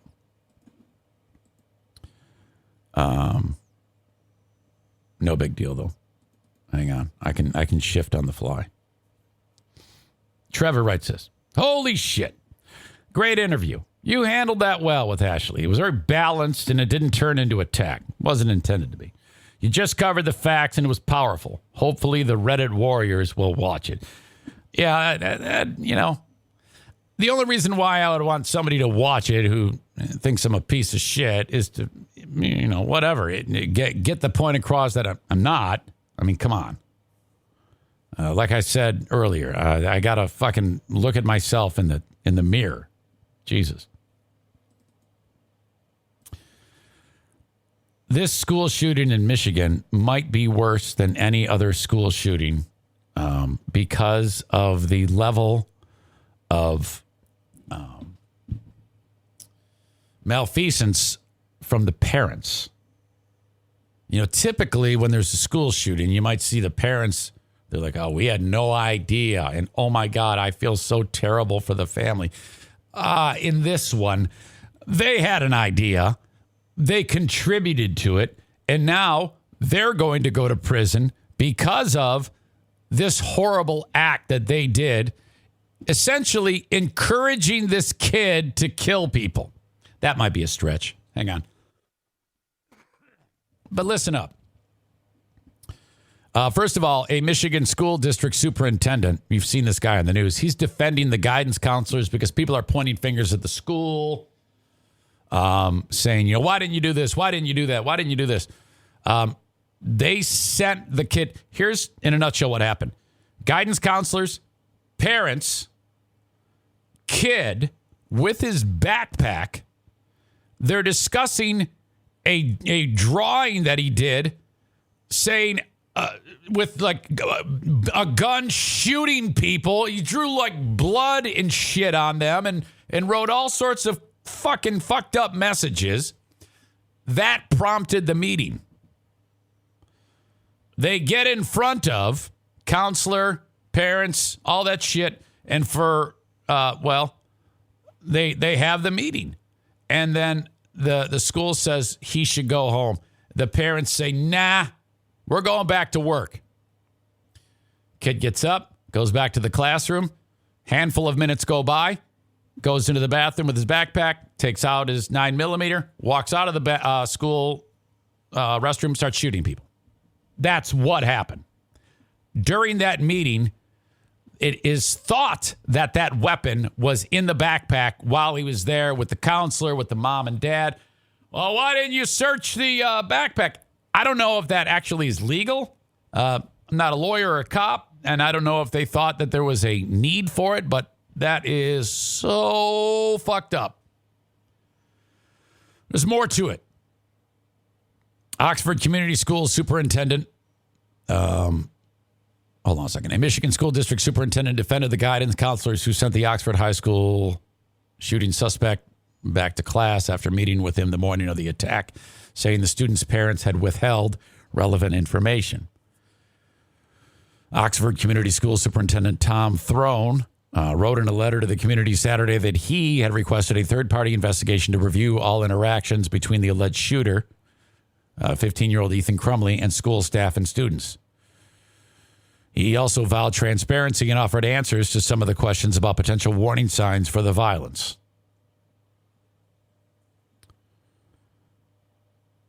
Authorities previously revealed that the alleged shooter, I hated that they have to say alleged shooter, was referenced to a guidance counselor on Monday. Then again, the morning of the shooting. On Monday, I guess the kid was looking at ammo on his phone. Now, this is a family that they purchased the weapon for him as a Christmas present. I can't really say that I would be opposed to, let's say if I had a 15-year-old and was really into shooting and guns, and I did that with my son, I would absolutely do that, buy a gun for him. And then we would together get the gun, go up north and shoot our guns, or go to the range. And then when he's done with it, we put it away. Okay. Yeah, that's okay. You can do that. They did that. The dummy was looking at ammunition in the school on his phone. And the teacher says, oh my God, he's fucking at ammo.com looking to buy ammo. What the fuck? Again, that's not necessarily below board. I guess if you fit the two stories together, I guess it's you can argue that he was getting ammo ready or trying to look for ammo that might work well in his attack. I have no idea. But that did tip off the school. So, who knows here? Was this chicken before the egg? Was it egg before the chicken? I don't know. Did him going into the school Monday to talk about the getting busted for looking at ammo, did that push him over the edge? Well, this kid's mentally deranged. So who the fuck knows? But all I do know is that after getting busted Monday, Mom found out about that. Now, upon investigating this, the cops revealed that they found a text message from this sick bitch mom to him saying, I'm not LOL, I'm not mad. You just got to learn not to get caught. Okay, now, I've raised 3 kids, and if my kid gets busted doing something with his phone when he's not supposed to be, I usually don't encourage the behavior, so she's a fucking idiot. And there is numerous discussions from the ex-wife of Mr. Crumbley who said, he's a fucking animal. She's a lunatic. Holy shit, this is absolutely horrible. She shares a son, this stepmom of Ethan Crumbley. Not stepmom, I guess ex-wife of Mr. Crumbley's referred to them as complete lunatics. They used to, according to the neighbor of the Crumbleys, when the kid was growing up, would just leave the kid in the house, and then they'd go to the bar, and then the kid would have to say something to his parents, Ethan, and he had no way of getting a hold of them because they didn't have a landline. So he'd go bang on the neighbor's door and say, yeah, Mom and Dad are getting shit-faced. Can I borrow your phone to tell them that I need something? It just fucked up. She had called Child Protective Services on the family. Okay, this gets worse if you haven't heard this yet. If not, you can still listen to it because I'm breaking it down.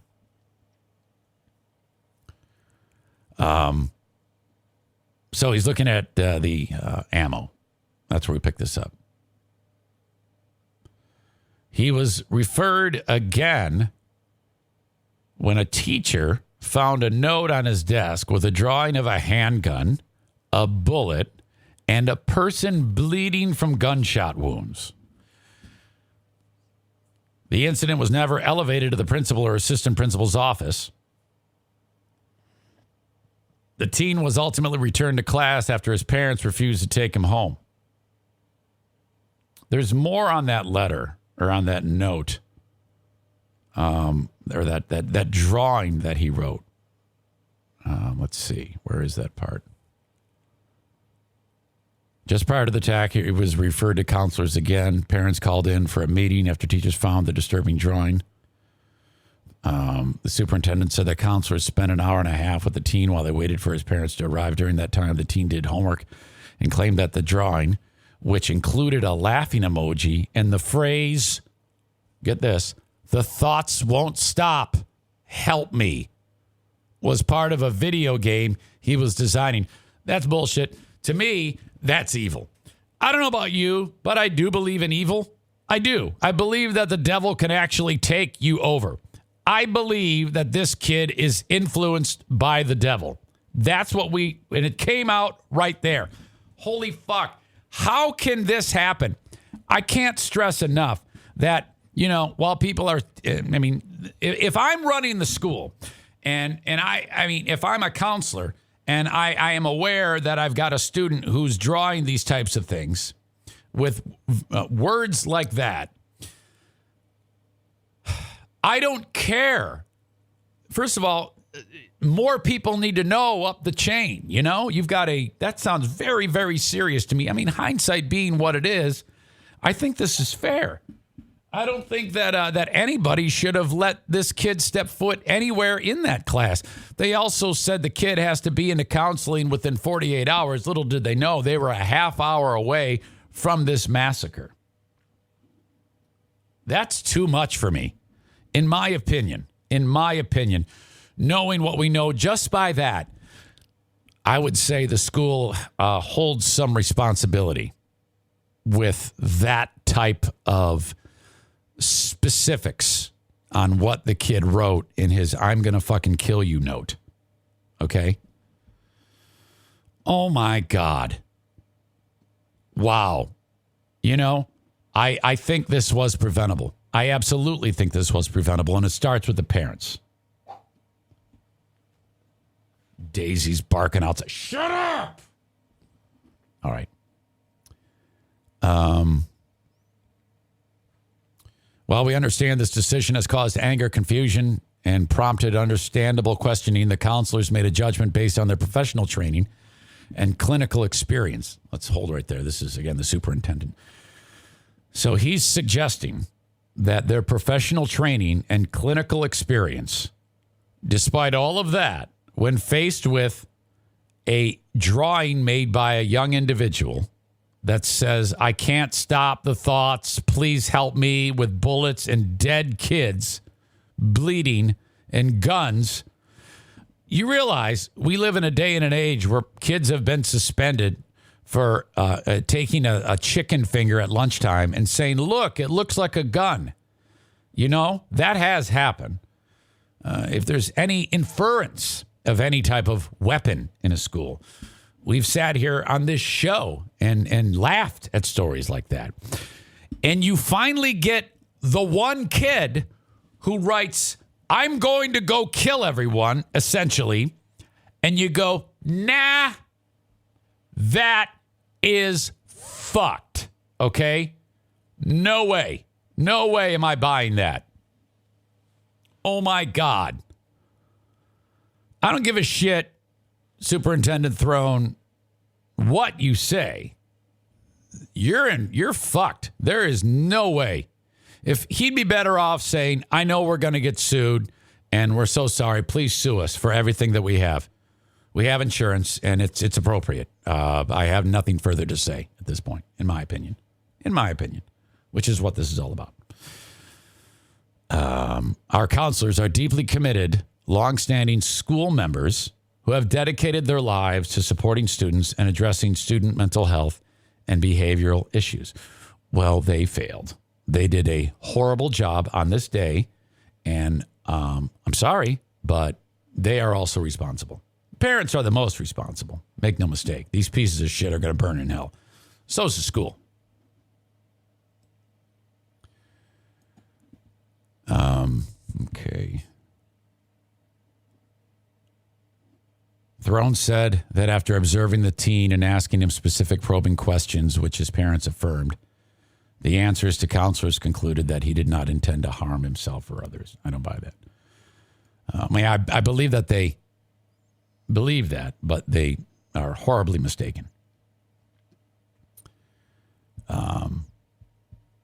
Then mom and dad go home. School shooting starts. Mom texts the little shit, Ethan, don't do it. He's already done it. She's fit because she sees the notifications on her phone that Oxford High School is locked down. So right away she goes, oh no, he did it again. He's shooting up the school. So she texts the little fuck. Dad figures it out. He goes home. First of all, he doesn't call anybody. He goes home to see if the gun is still there. It's not.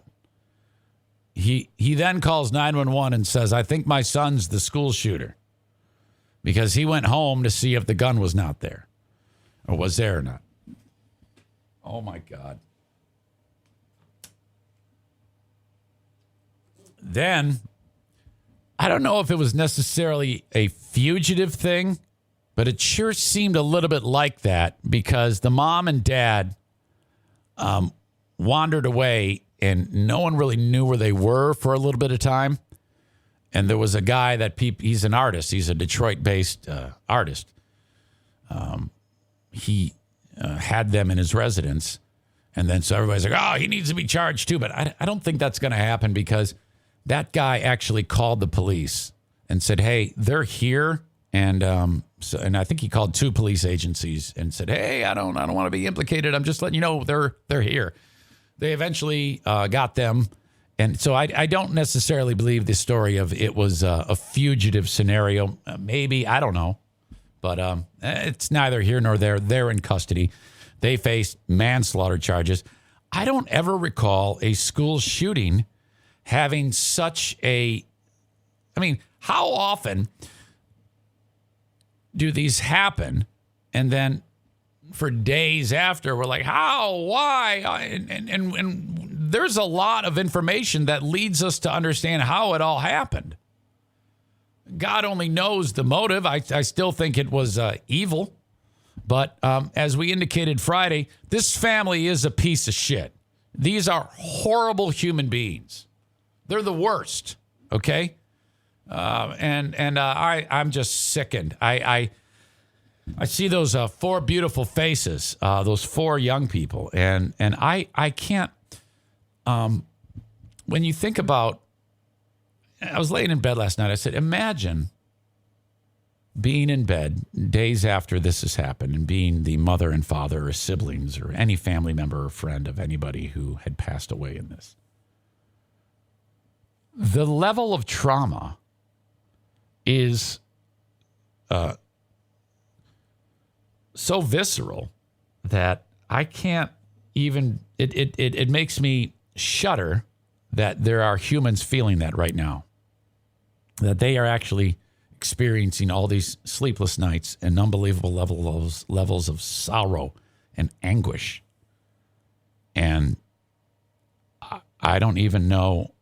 I think I would say that the prayer for any type of numbing that can somehow in their community and supporting them, that's absolutely the only thing I can think of that somehow might be able to lift them up. And I think being at the football game, what a maneuver on their part in the face of such an incredible tragedy to be seen publicly and saying, yeah, here we are. We're just, that is one of the most incredible things I've ever seen. My God, may they rest in peace. And there's a number of people also that Dan Campbell mentioned that were shot in this one. And God, it's really tough to come up with anything else to say in this. The long-standing effects of this, you think about the whole school. These kids have to go back to school. The close friends, even the people that don't even know these kids. Oh, shit. And, I don't want to be the one to stand up here and say, this is what we got to do. Come on now. Anybody who suggests that. I don't even like people suggesting something's got to be done. Something's got to be done. Suggesting that something more elaborate could have prevented this. I don't believe that. I don't believe that some extraordinary measures done by government agencies could have prevented this. I think that two pieces of shit people having this sick, twisted son and raising him in a horrible environment caused this violence. That's what caused this. An unspeakable evil. It wasn't a gun. It wasn't laws. It wasn't a president. It wasn't liberal or Democrat. It was fucked up parents and a catastrophic failure by that school. That's why those kids are dead. That's what I feel. All right. I've been talking for a lot. 2 full hours. And I'm going to end the show. I'm going to wrap it up with sponsors. By the way, side note on the whole Joe thing. Poor Free Beer. I don't want this to seem like piling on, but it was comical. When you're on the radio, you can't really be completely comfortable because you got to watch the clock or you got to get a sponsor in. And so Joe's having this really poignant moment or, bearing his soul. And it goes on long and they have to spill it over into the next segment. And he goes, hey, I don't mean to stop you here, but we got to take a break. And we'll be back after 2 and 2. And God, it was super jarring. Somebody actually wrote that. That was very jarring when it happened. Now, there's no real way to get out of that. I'm not saying, aha, you suck. I'm not. I mean, I have in the past, but I'm not saying that here. And then, see, sometimes we would have live reads, okay? And sometimes it's not a great time to do a live read. It just doesn't work. And if you suddenly just say, hey, I'm so sorry that you're very, very sad. This moment of the show brought to you by State Farm Insurance. Oh, God, just kick it off to next week. You can make it up. I mean, he then went on. He said something really nice. He said something really sweet to Joey. And he set it up with a sponsor. I was like, oh. The program director in me is like, okay, would you just do yourself this favor? When you have those moments, if you skip the sponsor, no one's going to slap you on the wrist. You're not in trouble. Just don't do it. Just say, Joe, you've said a lot here, and I just wanted to stress this. I think this is a great first step, and he doesn't really know what first steps are. So, he meant well. Because it really wasn't a great first step. It wasn't. And that's because of when you have a first step, you're usually, not only are you explaining that you're helpless, you're not offering excuses, which unfortunately he offered a lot of excuses. That's kind of how it works. But Freebeer's having this nice poignant moment and he goes, and this poignant moment is brought to you by State Farm Insurance, where they've got the discount double check and Pat Mahomes and call for a great rate today. Anyway, I'm like, oh, God, what are you doing? Quit it. Stop doing that. And then there was Steve. Poor Steve. I think he must have been crawling out of his skin or he left the room because he didn't say shit. And guys, you can't post Joe stunts anymore. You can't, after he has just said how much they hurt him, you can't then say, here's a Joe stunt. You can't do that because, while I don't agree with him saying he didn't know what he was getting into, he did. It still did hurt him. So I think you should find some different material to play on your show if you want to, that's right, isn't it? Am I missing something here? That's why I was so shocked when on their pre-beer and hot wing show, which is old stuff that they play with me on it, the first fucking bit is a Joe stunt. And you can't split hairs and say, yeah, well, this Joe stunt didn't make him feel bad. You can't do that. You can't. And you're making a huge mistake and making yourselves look bad. If the guy just said, these hurt me and I have PTSD from them, you can't go, oh, my God. Well, hang in there, buddy. That's a great first step. Coming up this weekend on Pre-Beer and Hot Wings, Joe runs to the paintball gauntlet and snorts salt. Brought to you by State Farm. See you later. Okay. Asshole of the day is coming up. Asshole of the day is coming up. Do I have 5? Am I behind 5 ads? This is going to suck. Hey, listen. If you're listening to the audio podcast, there's a rumor going around that some of you are bumping ahead when you hear that I go to the ads. And let me tell you something. You're missing out on me at my best. As you know, I am not short of confidence. Never have been. I have said some of the best racist jokes in my sponsor mentions. That's right. Sign up for the Eric Zane Show podcast where his jokes have racist undertones. So you're missing out on some quality material. Do you know how many times I have talked about Joe Martinez having to bend you over the piñata? You know? I mean, there have been an army of racist jokes that you guys are missing out on. And for fuck's sake, I am really, really heartbroken about that. Now, it's not just racist jokes that I'm making. There's all sorts of other fun moments that happen. Various audience members will be thrown under the bus for seemingly harmless offenses and things that they say on the live stream. Which reminds me, before I get into this 5-minute spot set, Crank says, out of left field with a zinger. Well, that's what happens when I do the commercials. Corey in Maine writes, racism can be fun. Absolutely. Some of the funniest moments in comedy have been steeped in racism, and I don't want you to forget that. By the way, these are all jokes. I shouldn't have to say that. All right. Anybody new still here? Anybody new hanging around from all of the high drama that really wasn't that high of drama? Oh, I do want to make this point, too. About the Joe stunts.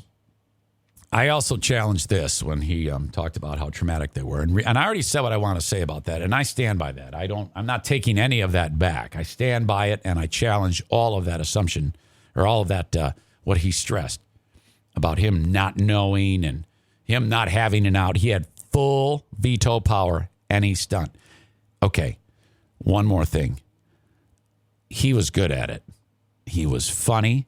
And I always said to those guys on days when I'd get suspended and I'd come back and Joe would fill in, I was like, you know, you guys fucking got it. And they know I would say this to them. I go, if I ever get fired or leave, I know you guys are going to keep going.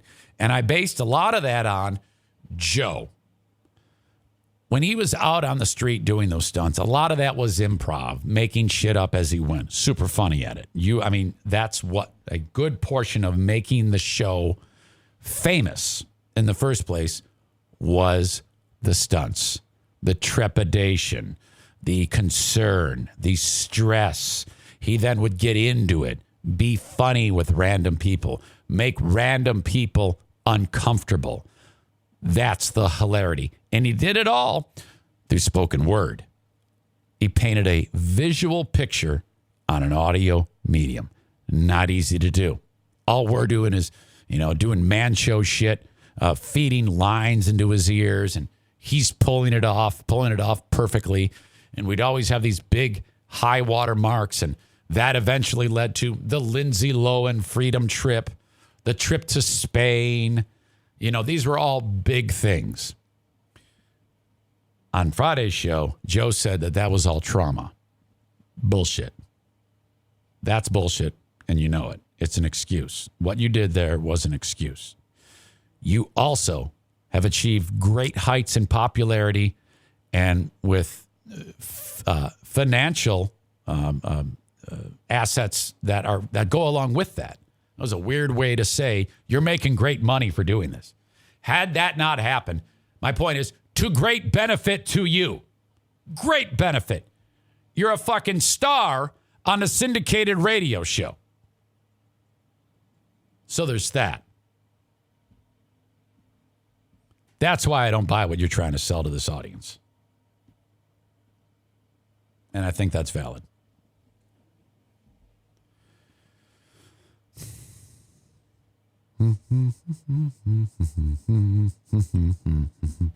Who is Ashley? Mitch writes, Joe's ex. You'll have to go back and check it all out if you're getting in here late. Joe was funny. The stunts were great, but yeah, fuck that guy. Well, I don't even know if I want to have that attitude about fuck that guy. He's in a bad spot. I don't know why what was said on the show happened, but I felt it was important on this show to bring Ashley in and let her do the heavy lifting. Why, Zane? Why do you got to do that? Well, okay, this was the matchup. 3 men on a syndicated radio show from coast to coast and on the internet and on a podcast, and everybody knows who they're talking about, said what they said. Are you suggesting she should only be able to respond on Snapchat or to her Facebook friends? Zane, you're just doing this because you have a chip on your shoulder. A little. I'll admit that. Sure I do. I don't think there's anything wrong with calling out bullshit when I see it. I've done nothing different here today than I've done my whole life. So don't act surprised that I'm sitting here blowing the lid off of this. Of course there's a little chip on my shoulder. But, I mean, go back and listen to how I handled it. If you think that I went full commando on the poor fuck that. I'm not going to do that. I didn't need to. But I'm still not going to let that shit slide. What happened to her was a little bit more of an elaborate example of what I've complained about for many, many years. That type of saying something without explicitly saying it. It's very effective. It's always pissed me off. That's why I have that chip. Similar to her. Except she doesn't have a podcast. A year ago, she reached out to me. And she goes, I'm trying to live my life. I keep hearing from people from time to time. I keep hearing things from people I know and love that have been talked about. Can I come on your show and talk? I said, about what? And she listed a number of things she wanted to talk about. And I said, no. And she said, why? I said, because that'd be weird.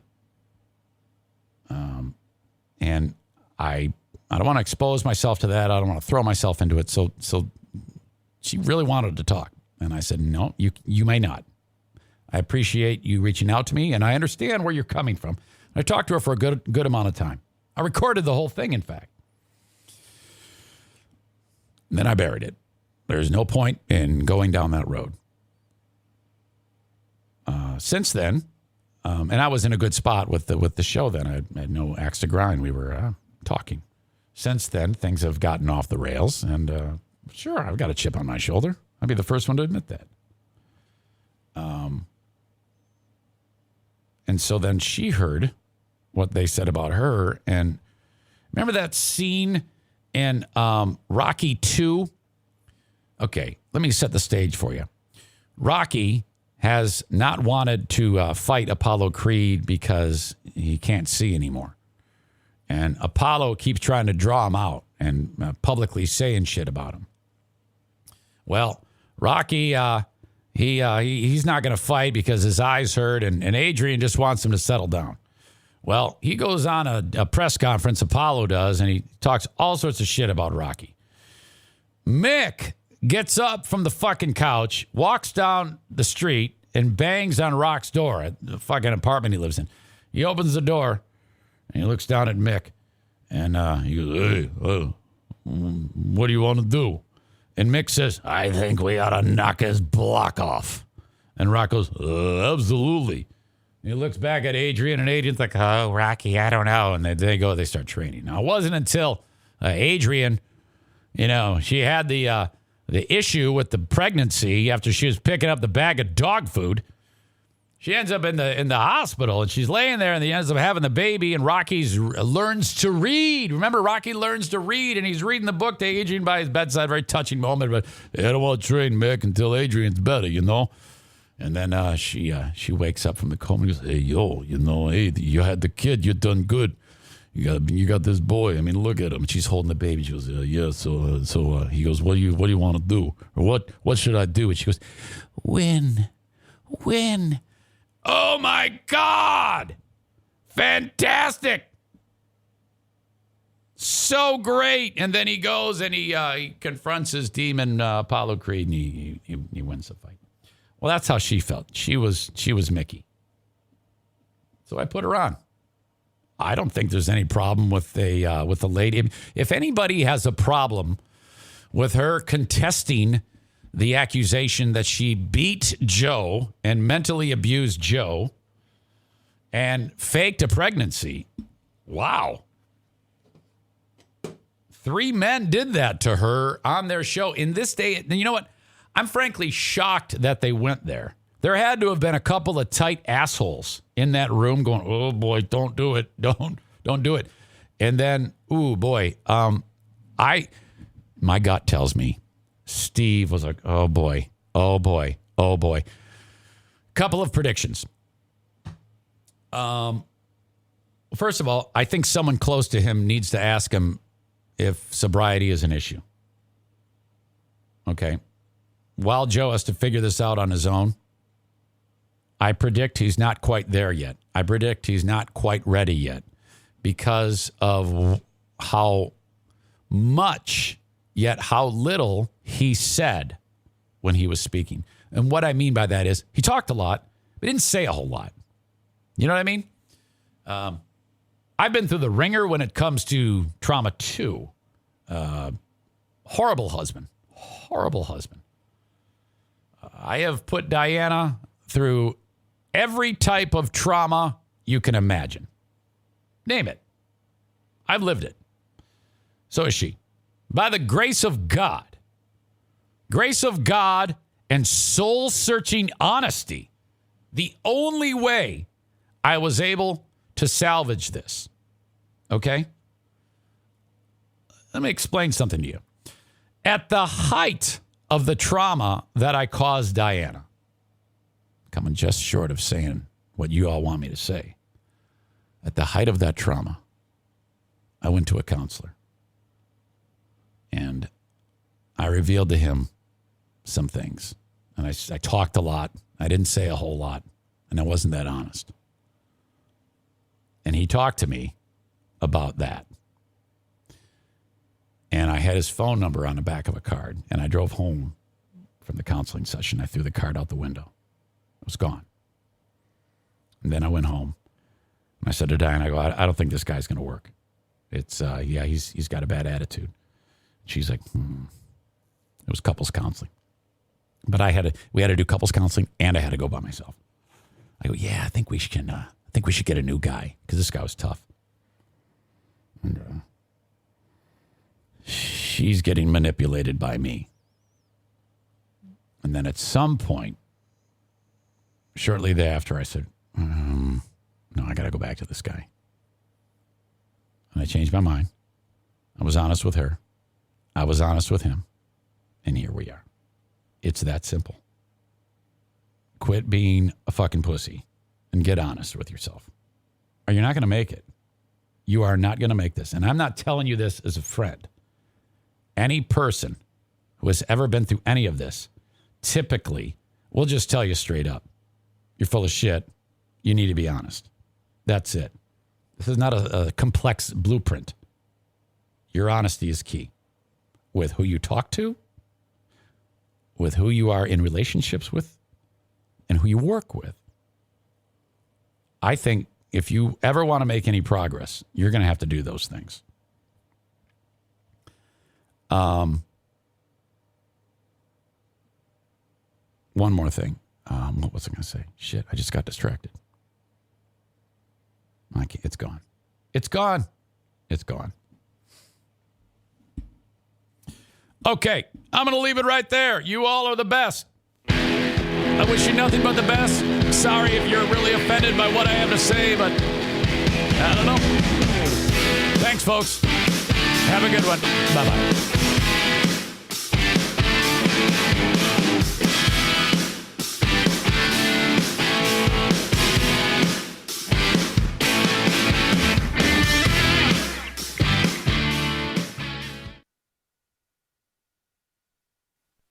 More than 1 in 3 people will face cancer in their lifetime. Unfortunately, fear can stop you from getting your cancer screening, but it won't stop cancer. Early detection can save your life. Don't wait for symptoms to appear to act. Cancer screening is safe, effective, and accessible for everyone, including free or low-cost screening programs. Go to cancerscreeninfo.com right now for free screening resources and recommendations from the American Cancer Society. Don't wait. Early detection can save your life. Go to cancerscreeninfo.com today. Cancerscreeninfo.com.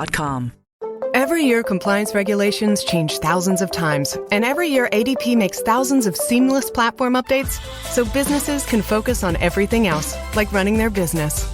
Grow stronger with ADP, HR, talent, time, and payroll.